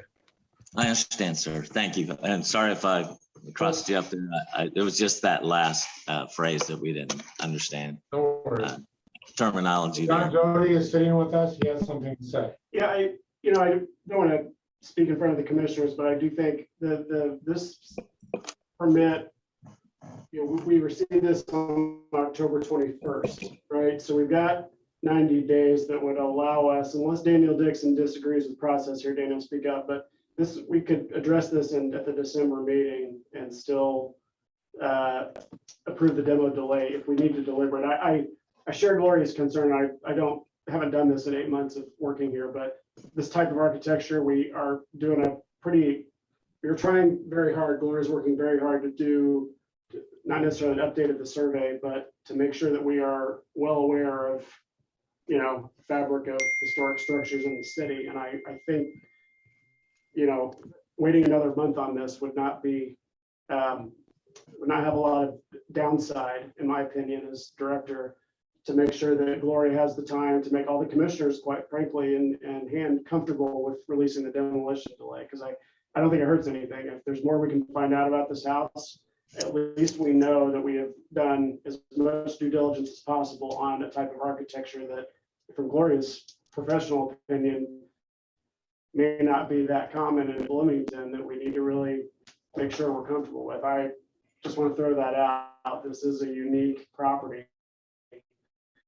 And I understand the petitioner's hardship here, but if the timing of it, if they're looking at selling the property and the demolition wouldn't be happening immediately for a sale purpose, and I'm getting a little out of depth here, but I don't think it hurts to wait 30 days here and then release it, allowing we don't find anything else out. It's a unique place, architecture wise or backstory. So I just want to interject that staff recommendation or suggestion, if I may. Thanks, John. John Saunders, do you have any comments? No comments. So I tend to agree with John regarding maybe this is one that we can wait or do some more research, and then we can make an informed decision. I'll Bernard? move. I'm sorry. Bernard? Yes. No comment. Duncan? Yeah, I agree with that recommendation, and I think as valuable as I think it is for the reasons that John's already mentioned, I think it's more pertinent, in fact, to actually have a site visit at this structure, because regardless of the history of other colonial revival structures, blah, blah, blah, if this one is significant, then it may be significant enough to designate. I personally would like to have a look at it. So, any motion? Move to continue. Second. Dee? Lisa Ann White, Yes. Yes. Sturbaum, John Yes. Saunders, Sam Yes. DeSaller, Matt Seddon, Yes. Bernard Cross, Jeff Gold. Yes.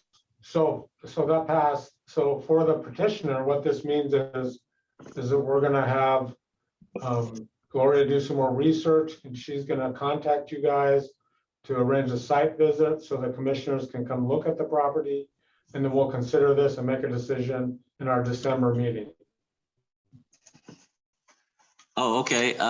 May I ask one question and just ask for, so right now it's not historic. It's not a historic, just for clarity, it's not a historic property. It has been identified on the local survey as. It has historic value. It has historic value. It is yes. on the state survey as a contributing structure within the historic, like it is considered historic. It's simply not in the historic landmark listing, either at the local, state, or federal level. But a lot of other prominent and historic buildings in Bloomington are not on and inside any district either. So the fact that it is an old building, it has historic value. The determination that we want to make is that historic value enough to designate it and put it in the list, official list, or is it still has value, but can we release it and allow you to demolish it? So and that's the process you're going through, is because it's on an historic site list as contributing. So Okay, that- yeah. so it triggers this. Yeah. It triggers this process. Okay, that must have been what Keenan was talking about when he said contributing. You guys are really helping out a lot. I appreciate that. I didn't know what that meant. And Don't worry. this one terminology that's been used a few times, releasing demo delay. Right now, is it considered in demo delay, and that's what you're saying? It's still, we're continuing the process, so it's still in demolition delay. No decision has been made tonight. We're postponing it so the research can be done so that we can make a informed decision at our next meeting. Oh, yes, sir. Yes, sir. And committee. Yes, ma'am. Yes, sir. Yes. Thank you. No, thank you very much. That meeting is December 9th at 5 p.m. is when we'll meet next. I will be contacting you either tomorrow or Monday to arrange a site visit. Yes, ma'am. Yes, ma'am. Excellent, thank you. Thank you. Guys, thanks a lot, guys. Thank you. Okay, so let's move on to demolition 2118. There's 3 adjacent properties that we're considering. So the first one is 311 West 2nd Street. So these are all, we can talk about the 3 properties. I can show you the images. They are early 20th century cottages. The first 2 are pyramid roof cottages, and the third one is a bungalow. These buildings are currently being used. They are in usable condition. However, there's a petition for release of demo delay in order to demolish them. The current tenants in the property actually are advocating for the release of the demolition delay. And yeah, so historically, if they were in a historic district like McDowell, they would definitely, but they're not. This is part of the bigger hospital site project, and yeah, as staff, I would pick them up and take them home with me, but I am recommending release of the demo delay. Petitioner here. Hi, Patrick Durkis with the City Engineering Department. I'm representing the city on these demo permits. Karen Beckett is our consultant for the project, and she submitted the petitions on our behalf. So anything to add regarding this? I'm sorry? Anything to add regarding these petitions? Nope. Just here for any questions. Okay, so let's do that. Questions? Lee, questions? Questions? Chris? Any chance of moving houses? That's the only question I have. Relocating the actual structures? Yes. That I will admit has not been considered. Thank you. Sam? This is sort of a follow-up to Chris's question, but would the petitioner be willing to have a chat with BRI as to see whether or not it's feasible for them to move it off and save you some demo costs, or at least salvage some of the materials from the houses prior to demolition? We'd definitely be willing. Yes. Thank you. Matt? I'm going to have to recuse myself from all 3 of these. The parish that I serve, Trinity, works closely with New Hope for Families. We give them grants, and we're working with them on some other projects related to this entire thing. So I'm going to have to recuse myself from all 3 of these. Thanks. John? No question. I don't have any questions. Bernard? So, and somebody help me out here. This is rated as contributing. The house condition is in good condition. Why are we trying to knock them down again? I don't understand it. It's so they're asking because worse this condition. is contributing. These properties are in the area of the new hospital where the hospital is going to be torn down, where there's going to be new development, and this is a step in that development. So is the reason for knocking them down something we should consider? I mean,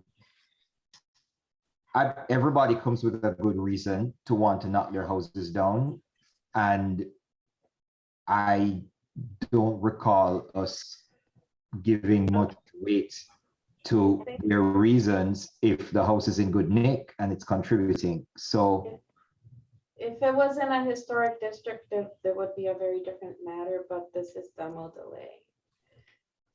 Right, but so part of demo delay is consideration of how this is going to work, and so these are this is City of Bloomington, and we're going to ask the council to designate these properties. So I guess the political will around that, and I'm only guessing, this is my opinion, is that there's no political will to save these houses. It's on a busy road. These properties are zone commercial. There's a highest and best use issue from my point of view as far as what these properties can be. So that's all a consideration, because yeah, we can say that we want to save these properties, but is that really going to happen?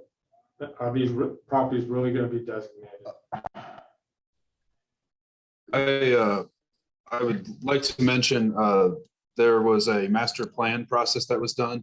It was a 6-month process that engaged the community regarding this, and this part of the project was part of that master plan, and the demolition of these homes was part of that public outreach and that part of that plan.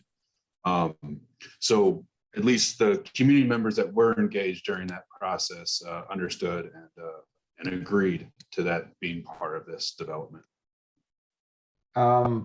Is there a report from these community members that's been added to this? Or are we just expected to? It's all part of, it's all public information. It's all part of the hospital, you know, what Patrick just said. I think the difficulty I'm having is I'm thinking if I'm to consider this, then a complete package with all the information should be submitted, or at least reference a hyperlink, you know, given to where this additional information is stored. You know, I'm trying to hold the petitioner to the same standard that we seem to hold every other petitioner. And this seems incomplete to me. I placed a link to the report in the chat if you would like it. Well, at the 11th hour and 59th minute, sure. I mean, I don't know how much consideration and research I could do now when I'm being asked to make a decision. I forgive me if I seem to be, you know, being difficult and a stickler here, but I mean, I firmly believe what's good for the goose is good for the gander. And we hold, I've seen we skewer other petitioners and hold them to the highest standard. This to me doesn't give me any information on which I can make a decision. I mean, that's my question and comments. Would it be out of place? Would it be out of place for me to respond to that a little bit? No, but still, you know, how much consideration I can give it now that I'm sitting in the meeting, when this package was sent out at least a week, correct me if I'm wrong, so that we could all read through it and do whatever research we need to do to come to the meeting prepared to speak. Right.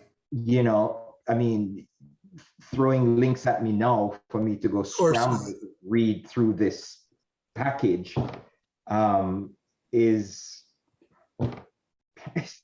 We also have the choice here to continue this.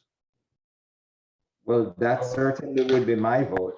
Okay. But this is for questions. That's the last question I have. Okay. I would make a comment if anyone wants me to. Can we save it for comments? Sure. Jeff, I may have a staff comment if it's helpful in that context. Yeah. So, Yeah, well, let me just ask Duncan for if he has any questions. Yeah, then I'm going to ask you to talk. Duncan, do you have any questions? Well, I have the same question that Renard had, and particularly since it seems it's kind of a cursory presentation. I mean, there's three different houses here. It's not three houses like they're one thing. Well, we're going to go through all three. I know, I understand we haven't gone through one of them yet, but with a real description of its value. So I agree, at least peripherally, with what Renard's saying about just how this is being presented. This is a very significant strip of houses in a very significant location. And the fact that the city has a plan to do something different isn't in and of itself enough of a consideration without more information. So I support what Renard's saying. Great. So before you do, John, I see Steve White has his hand up. Steve, do you have something to ask or say? Yes, can you hear me? Yeah. Okay, I've got a couple questions. There's a couple other houses too in the hospital site that I know one looks very movable. It's on it would be First Street east of Rogers. And then there's one directly south of the hospital on First Street. It used to be the ambulance service office. That's a 20s bungalow that it looks pretty nice. And I wonder, is this an approval for all the contributing houses within the hospital site, or are they just not planning to take down some of them? And then the other question I have is, what's the timeline? When does the city expect to demolish these houses? That has an effect or an impact on the feasibility of moving any houses. Thank you. So currently, these are the only three homes that are going to be demoed that are on the demo delay list.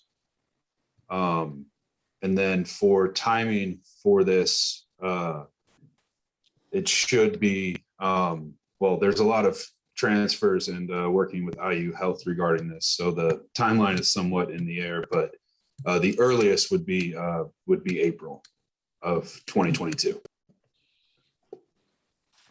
Shannon Sorby, did you have a question?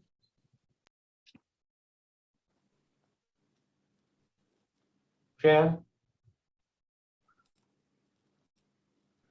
You have your hand up. Hello, can you hear me? Yeah, now go ahead. Okay, yes, I did. I've been watching these for some time with a lot of anxiety. And I was part of the redevelopment study that went on. And there is going to be an area of the hospital site that is dedicated to single family homes. And it seems to me the prudent thing to do would be to not destroy these houses at this time and to use these houses as kind of like the seed houses of the area and the single family homes that are planned to be built. It's almost always cheaper to rehab a house and even move and rehab a house than it is to build new. And during the redevelopment study for the site, there was a lot of discussion about building to the character of what is currently there and looking to the neighborhood that are surrounding it. And it seems like a good place to start would be with these three houses that could be moved onto the site after the demolition of the old hospital takes place in the area that is designated for single family homes. So I hope that you will delay it and the city will really consider saving these with all of the shortages right now for starter homes or retirement cottages. And the problem, they say, is that they're too expensive to replace or to build new ones today. So I'm hoping that that will be a consideration. Thank you for your time. Thanks, Jan. Okay, commissioner comments. Lee? Jeff, can I jump in and give the Oh commissioner? yeah, sorry, go ahead. That's all right. But just to add some context to what Renard and Duncan asked, the way we approached this, I don't want to speak for engineering, but obviously the hospital site is a 24-acre prospect enterprise here. And so we know that the most immediate concern of some are, number one, although it's outside the sort of jurisdiction statutorily for the HPC, is New Hope is occupying these houses right now. And so we've been sort of narrowed our focus for tonight's presentation to talk about, to make sure New Hope, it was understood that New Hope is a partner in this. We heard some feedback from the community about, is the city working with New Hope and that kind of thing. So it's important for me to convey from a staff level that New Hope is aware of this. They've been aware. The timing that Patrick mentioned is in conjunction with when they would vacate the houses and move to their new location. And so with respect to the master plan, what Janice was talking about, there is a plan for affordable housing and market rate housing on the site. So how these would be used, isn't necessarily in conjunction with what the development and the density goals would need to be right now. We don't know exactly what that looks like yet. But Patrick, if you can speak at all at the appropriate time, Jeff, to what might be replacing, what might be going here after the demolition in the master plan for the hospital, I think it might provide a little more context too, if that's appropriate. As to the historical value of the houses, New Hope is, we had a conversation about designation, and they're not claiming to be architectural experts, but they are not of the feeling that they warrant designation based on their knowledge of the shape of the houses and things like that. That was just the opinion that they offered. So I'll leave it there, but wanted to offer that context that we try to narrow this focus for tonight's demolition delay, because it did involve a narrow scope here. Thanks, John. Thanks. So commissioner comments, Lee? I think it would be really good to hear more from Steve and the city. Maybe if we can move them. It just seems we got the time. I mean, if they weren't going to be demoed until April, I just feel like it'd be a shame to just wipe them off the face of the earth right now. Chris? Yeah, I think if we continue it, we'll get some further information. And if we're counting on the hospital demolishing these as part of their commitment, or if we're considering demolishing them at the city's expense, that's a different thing. And some of that money could go toward placing these elsewhere. So this delay would allow the furthering of the fine detail maybe of the future of this site, which, in most people's minds going to be blank for a long time. So let's give it some thought. And if these had a future, they'll hold that edge while everything behind them is demolished, so to speak. Thanks, Chris. John? I would support delaying our decision on this as well. Sam? This is a demolition delay. It's not a COA. We've approved a number of additional houses along Second with the understanding that it's part of the hospital, the larger hospital plan, and subjecting the city to a different set of circumstances than we subjected other petitioners to, I don't feel is entirely fair to the city. I would hope that the city in good faith would negotiate with BRI about moving these houses or salvaging these houses. So if we're going to be consistent with past decisions, I would support releasing the demolition delay. So I'm going to agree with Sam. we released at least 4 houses on First Street adjacent to this site that weren't any different than these houses. So again, that is consistent with what we've done in the past. Bernard? I don't think I have enough information here to comment intelligently and to make an informed decision. I can't help but get the feeling that this was just put here for, you know, a procedural rubber stamp. I wouldn't expect to have to rely on any information that I gleaned elsewhere. I would think that all the information needed to make a decision would have been in the packet, and I don't see it. And so I would be reluctant to support releasing the delay, certainly without any additional information being provided. Duncan? Yeah, I tend to agree with what Renard is saying and what Chris is saying. And I'm particularly concerned about the bungalow. It's a very, very unique building in Bloomington and kind of a visual landmark, if nothing else. And I think if there's any other option, we shouldn't rush to judgment on demolition. And if we agree to the demolition, then we're out of it. We don't have any more control over it, and we don't know if any more negotiation is going to happen or not. Okay. Any comments from the public?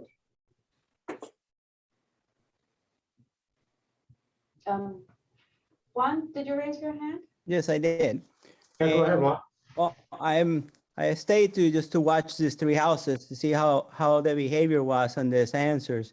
So I see 3 contributing properties in good shape with very little modification and livable. And it seems like you should be fighting to keep these houses and actually send them to council. And then I hear, oh, there's no political will. So I hear a double standard. So if the city of Bloomington wants to tear down houses, they can do whatever they want because the council will not do anything. So it feels pretty uncomfortable and kind of a double standard. So that's pretty much what I wanted to say. Seems like this house is in really good shape, little modification, but yet recommendation for release is pretty little disappointing. So I hope the right thing is done. So Juan, there is one point of distinction around this, is that we're dealing with demolition delay, which is a different process than the house that we talked with here. I understand, but from the point of view of historic district. No, I know, I understand it completely. What I'm saying is, as a historic, preservation commission, right? You have in front of you 3 properties that are extremely valuable in comparison, but in this case, it seems like there is no will to fight for them. Well, that's not what I'm hearing, because I hear some people fighting for them. Yeah, but I mean, well, we'll see what he ends. I mean, it should be sent to council. If they don't agree to move them, it should be sent to council, I think. Great. For this, Thanks, appreciate it. Steve, did you have something else?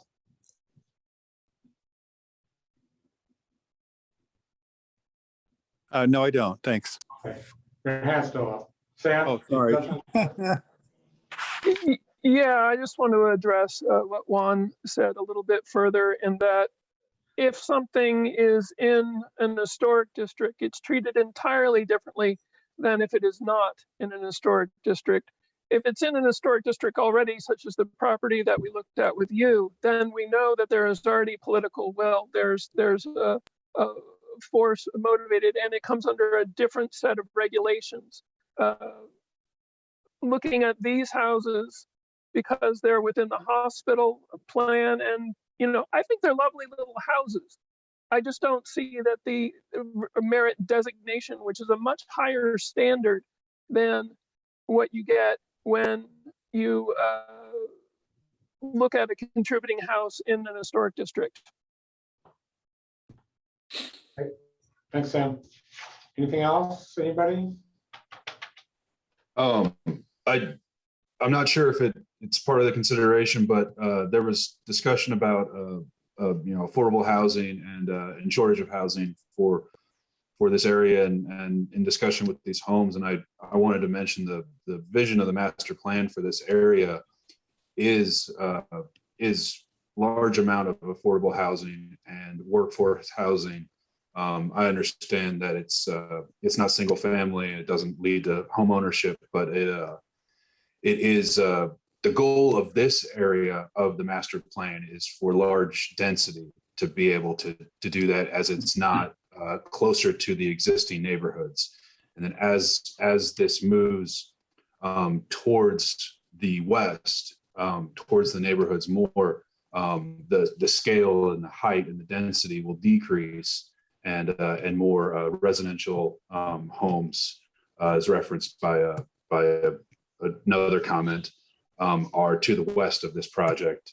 And I did not, I'm new to the area. I did not know that BRI would be interested in moving the homes or possibly salvaging from them. And so I will definitely contact them and start working on that process. I have one more comment. Yeah, go ahead, Chris. There's an option of mothballing. Like if there's a future for these houses, they could be mothballed while larger structures are built here, because if they're going to be some single family houses, as Jan Sorby said, these would be exactly the pattern for those houses. So I'm going to propose continuing, and that's my additional comment. So is that are you making a motion? I move to continue. 2101. Second. Oh, it's 2118, sorry, 19 and 20. Yeah, can you do Yes, all three in your all three. motion, please? Yes, I do. Okay, so that's, you're continuing 2118, 2119, and 2120. Correct. Do we have a second? Second. Dee? Lisa Ann Wise, Yes. Chris Sturbaum, Yes. John Saunders, Yes. Sam Disholler, No.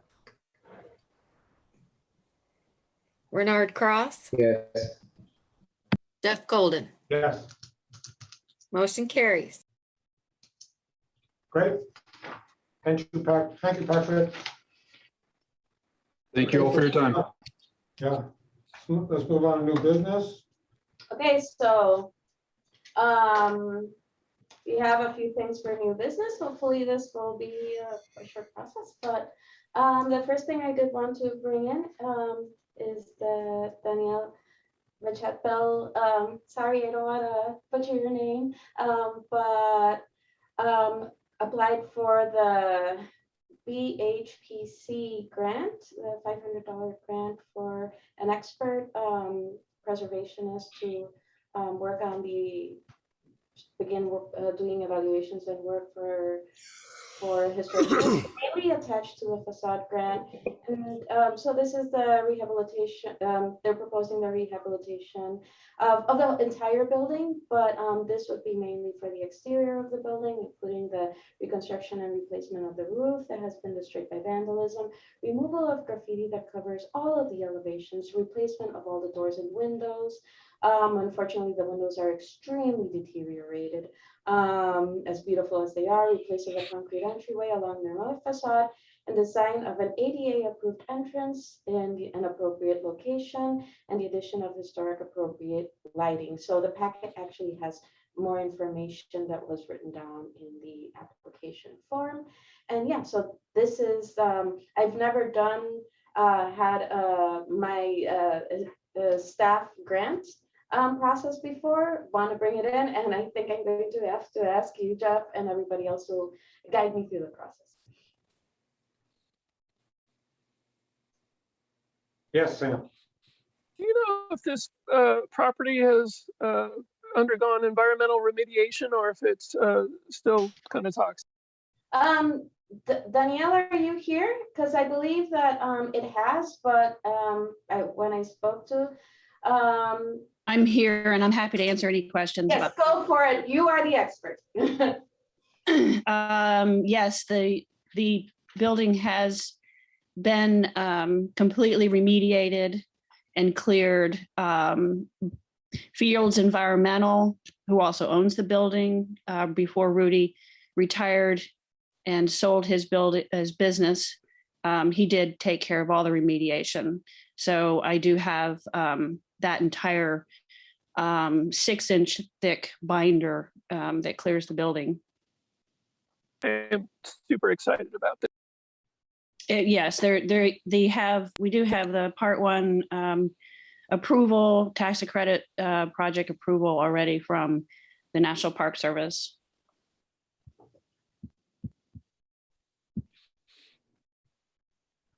Yeah, so I'm not sure how to move forward either.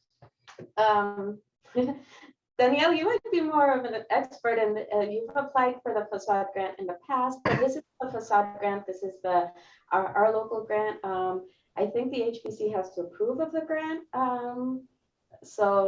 Gloria, I have never applied for a facade grant. I was sitting on the HPC when we received them previously.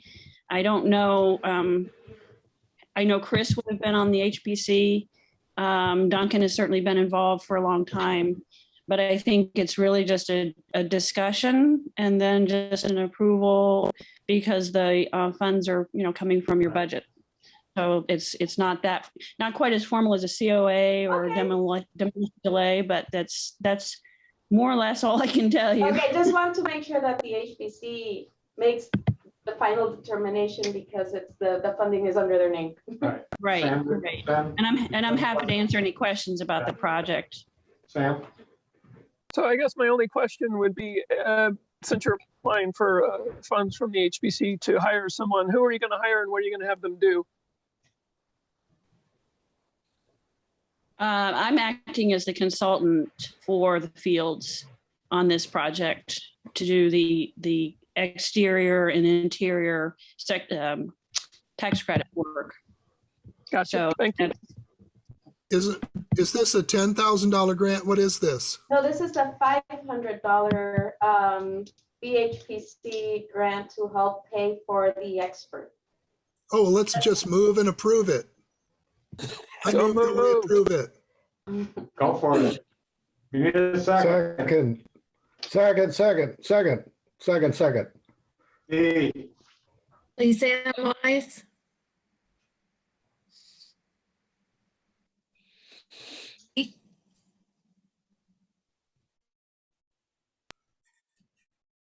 You broke up.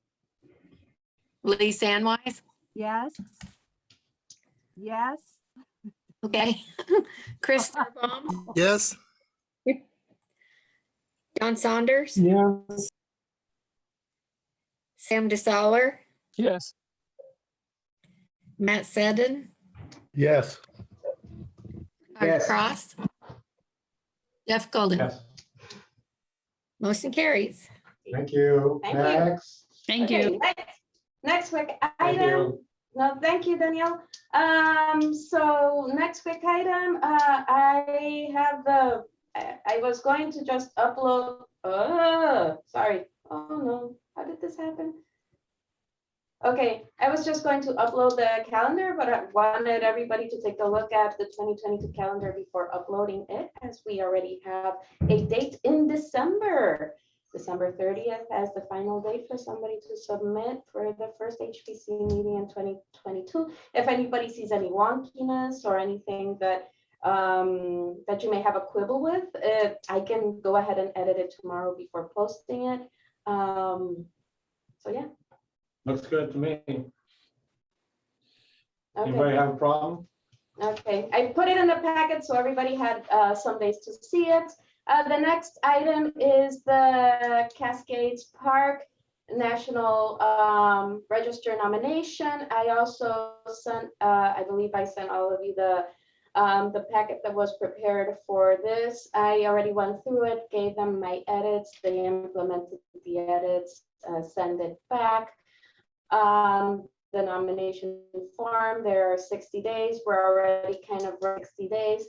I'm going to be meeting with one of the professors from Ball State who worked on this, and with the representatives from Parks and Recs on Monday to discuss whatever, if anybody has any comments or anything that they would like to change, so that we can just send this forward. Anybody have any comments, questions? Okay. It's about time. Yeah, no doubt. Yeah, it's I believe it's the first park in Bloomington, and it's pretty intact. And finally, some of us were already part of the Monroe County HPC, and some of us visited on Monday. And so this is part of the CLG requirements. And so before I move on to old topics, I wanted to very quickly just, if anybody had any comments of what was different, what was similar, how the experience was. I personally found it very delightful, and had a different perspective of the challenges faced in more rural versus highly dense spaces, and just a different workflow. So we actually have some of the Monroe County HPC and Duncan are dual member here today, but we also have people who may not have been to a different HPC before. So if anybody has any comments, or before we move on, we're already wrapping everything up.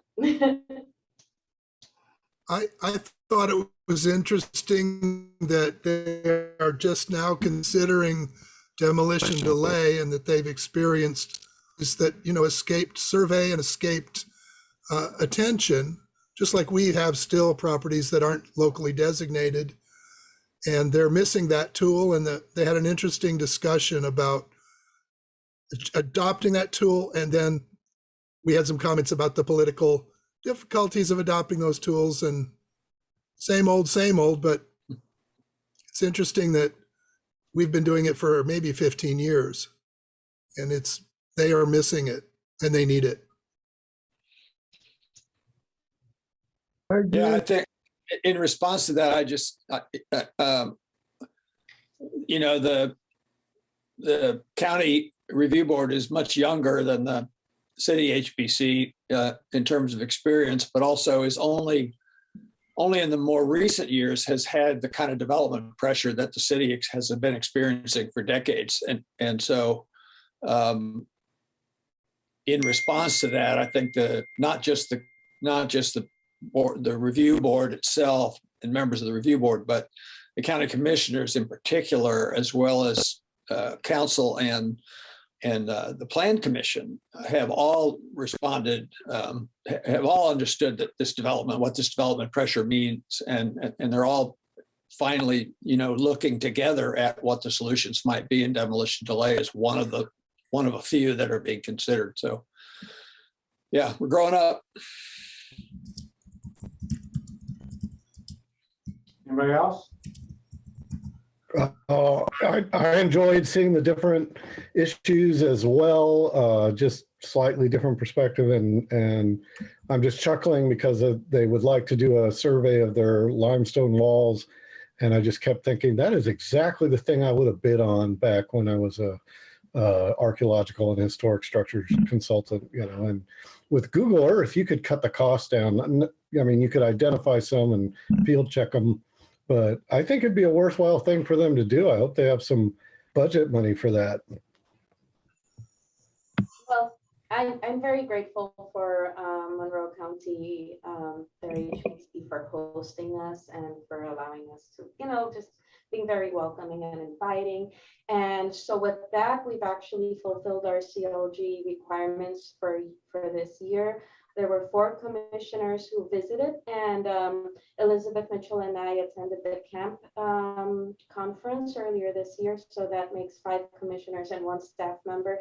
For next year, hopefully we'll have much more time to plan a workshop or something, and I will be asking all of you and asking for help and figuring out what works best for everybody. Yeah, Sam. Oh, no, I was just going to say, if there's other continuing education stuff that we've done independently, we should probably let you know that as well. Yeah. Yes, please, because I do have to write up a report every 2 years. to make sure that we are in good standing as a certified local government, which allows us many of the instruments and powers that we have, and then also imbues us with many responsibilities, as Peter Parker said, right? Well, paraphrased, sorry, as I badly paraphrased, but yeah, again, thank you very much. Should we go on, or is? Yes, let's go on. Okay, excellent. Old business? So just very quickly, we've been heard about 620 South Valentine. I did pass the information that the commissioners provided regarding experts to the owner. When I looked up the certificate of appropriateness, a document came out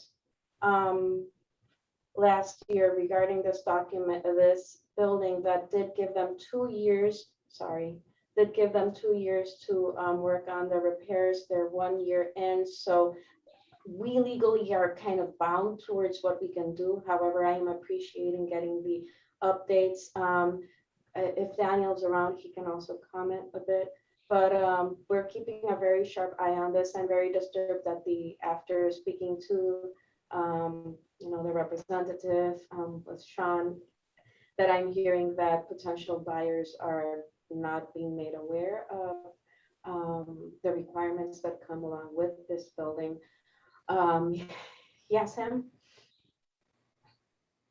I'll wait till I want to hear what Daniel has to say, but okay, is he here? Daniel, you still here? Yeah, I'm still here. I had a little bit of a hard time hearing Gloria. You're a little bit quiet. I think just far away from it. That's okay. But I think what I understood you explaining was that the COA, I think it's the standard COA form that goes out is a 2-year sort of lifespan. And the way that unfortunately got interpreted with this one is because it was a part of an approval, the part denial is that there's a 2-year remediation on this one. And so technically there's a window of time that they have to fix that. That is an obligation specific to the property. And so that would also be carried forward, even if it's sold, would be an obligation that would follow to whoever purchased the property as well. If there were, some kind of failure to make that disclosure because it is a potential aspect that would lead to litigation on the property, should a subsequent purchaser fail to do that, there are legal remedies available to the city to enforce that obligation or to pursue damages against the current property owner for failing to disclose that. We've also sent specific communications to the property owner to put them on notice of what their responsibilities and rights are with what they need to do to be making disclosures.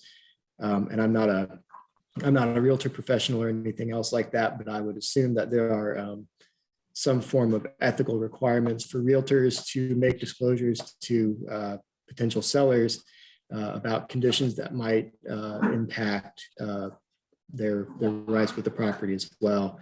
But that's what's going on right now from a legal perspective on this enforcement. I guess the only other question I would have is it legally possible to put the agent on notice as well? Yeah, if we know who the real estate agent is, we can send the same communication to them that we sent to the homeowner. My understanding, I think, is there may have been some other communications from commissioners to that real estate agent, but we can also formally submit that as well if you want to pass that to Gloria. Gotcha. There's a question on the chat, which I'll address quickly. This house had a number of things done to it, but the thing that triggered the COA was that they illegally removed the stucco from the exterior columns on both sides of the porch. All the bare brick columns, they're required to remediate that and put back real stucco around those 6 columns. There's 3 on the other side. And it's a specific type of stucco. True. And it'll take some supervision to make sure it gets done right. Yeah, this has been going on since November of 2020 when we first notified the owner that it was an issue.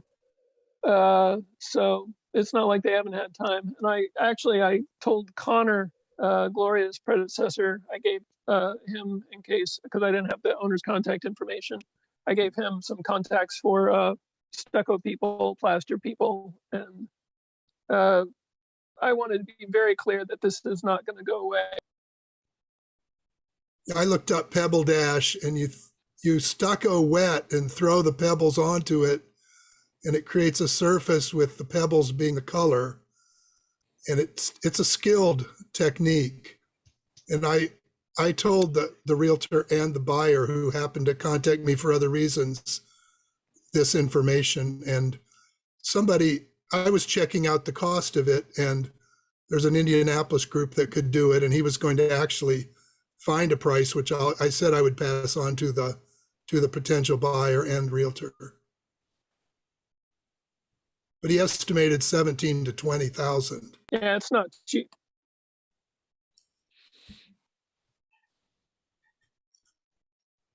It's 620 South Valentine.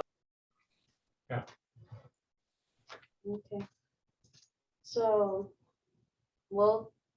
just wanted to update you on that. And finally, the very last thing, very quickly, the Maple Heights Conservation District elevation process finalized yesterday. I got every ballot in that I was going to get. I do have some rough numbers, but I want to go and check everything. So far, it looks like it's going to elevate to historic district, but a lot of people actually did respond. But I want to make sure I go through every single cross-check every single owner and property and make it very formal before I send out the notice and announce it. John? Yes, sorry. Hey, I do want to let everybody know that they have disclosed in their disclosure sheet that the stucco material does have to be replaced, and that they are working with the HPC for an alternate solution, is what they have written down. They are, huh? Alternate solution is following the COA. There's no alternate solution. Interesting. Just saying that's what's now on the disclosure sheet. Yeah. Thank Great. you. Thanks, John. At least they have one now. Yeah. Okay. Any commissioner comments tonight?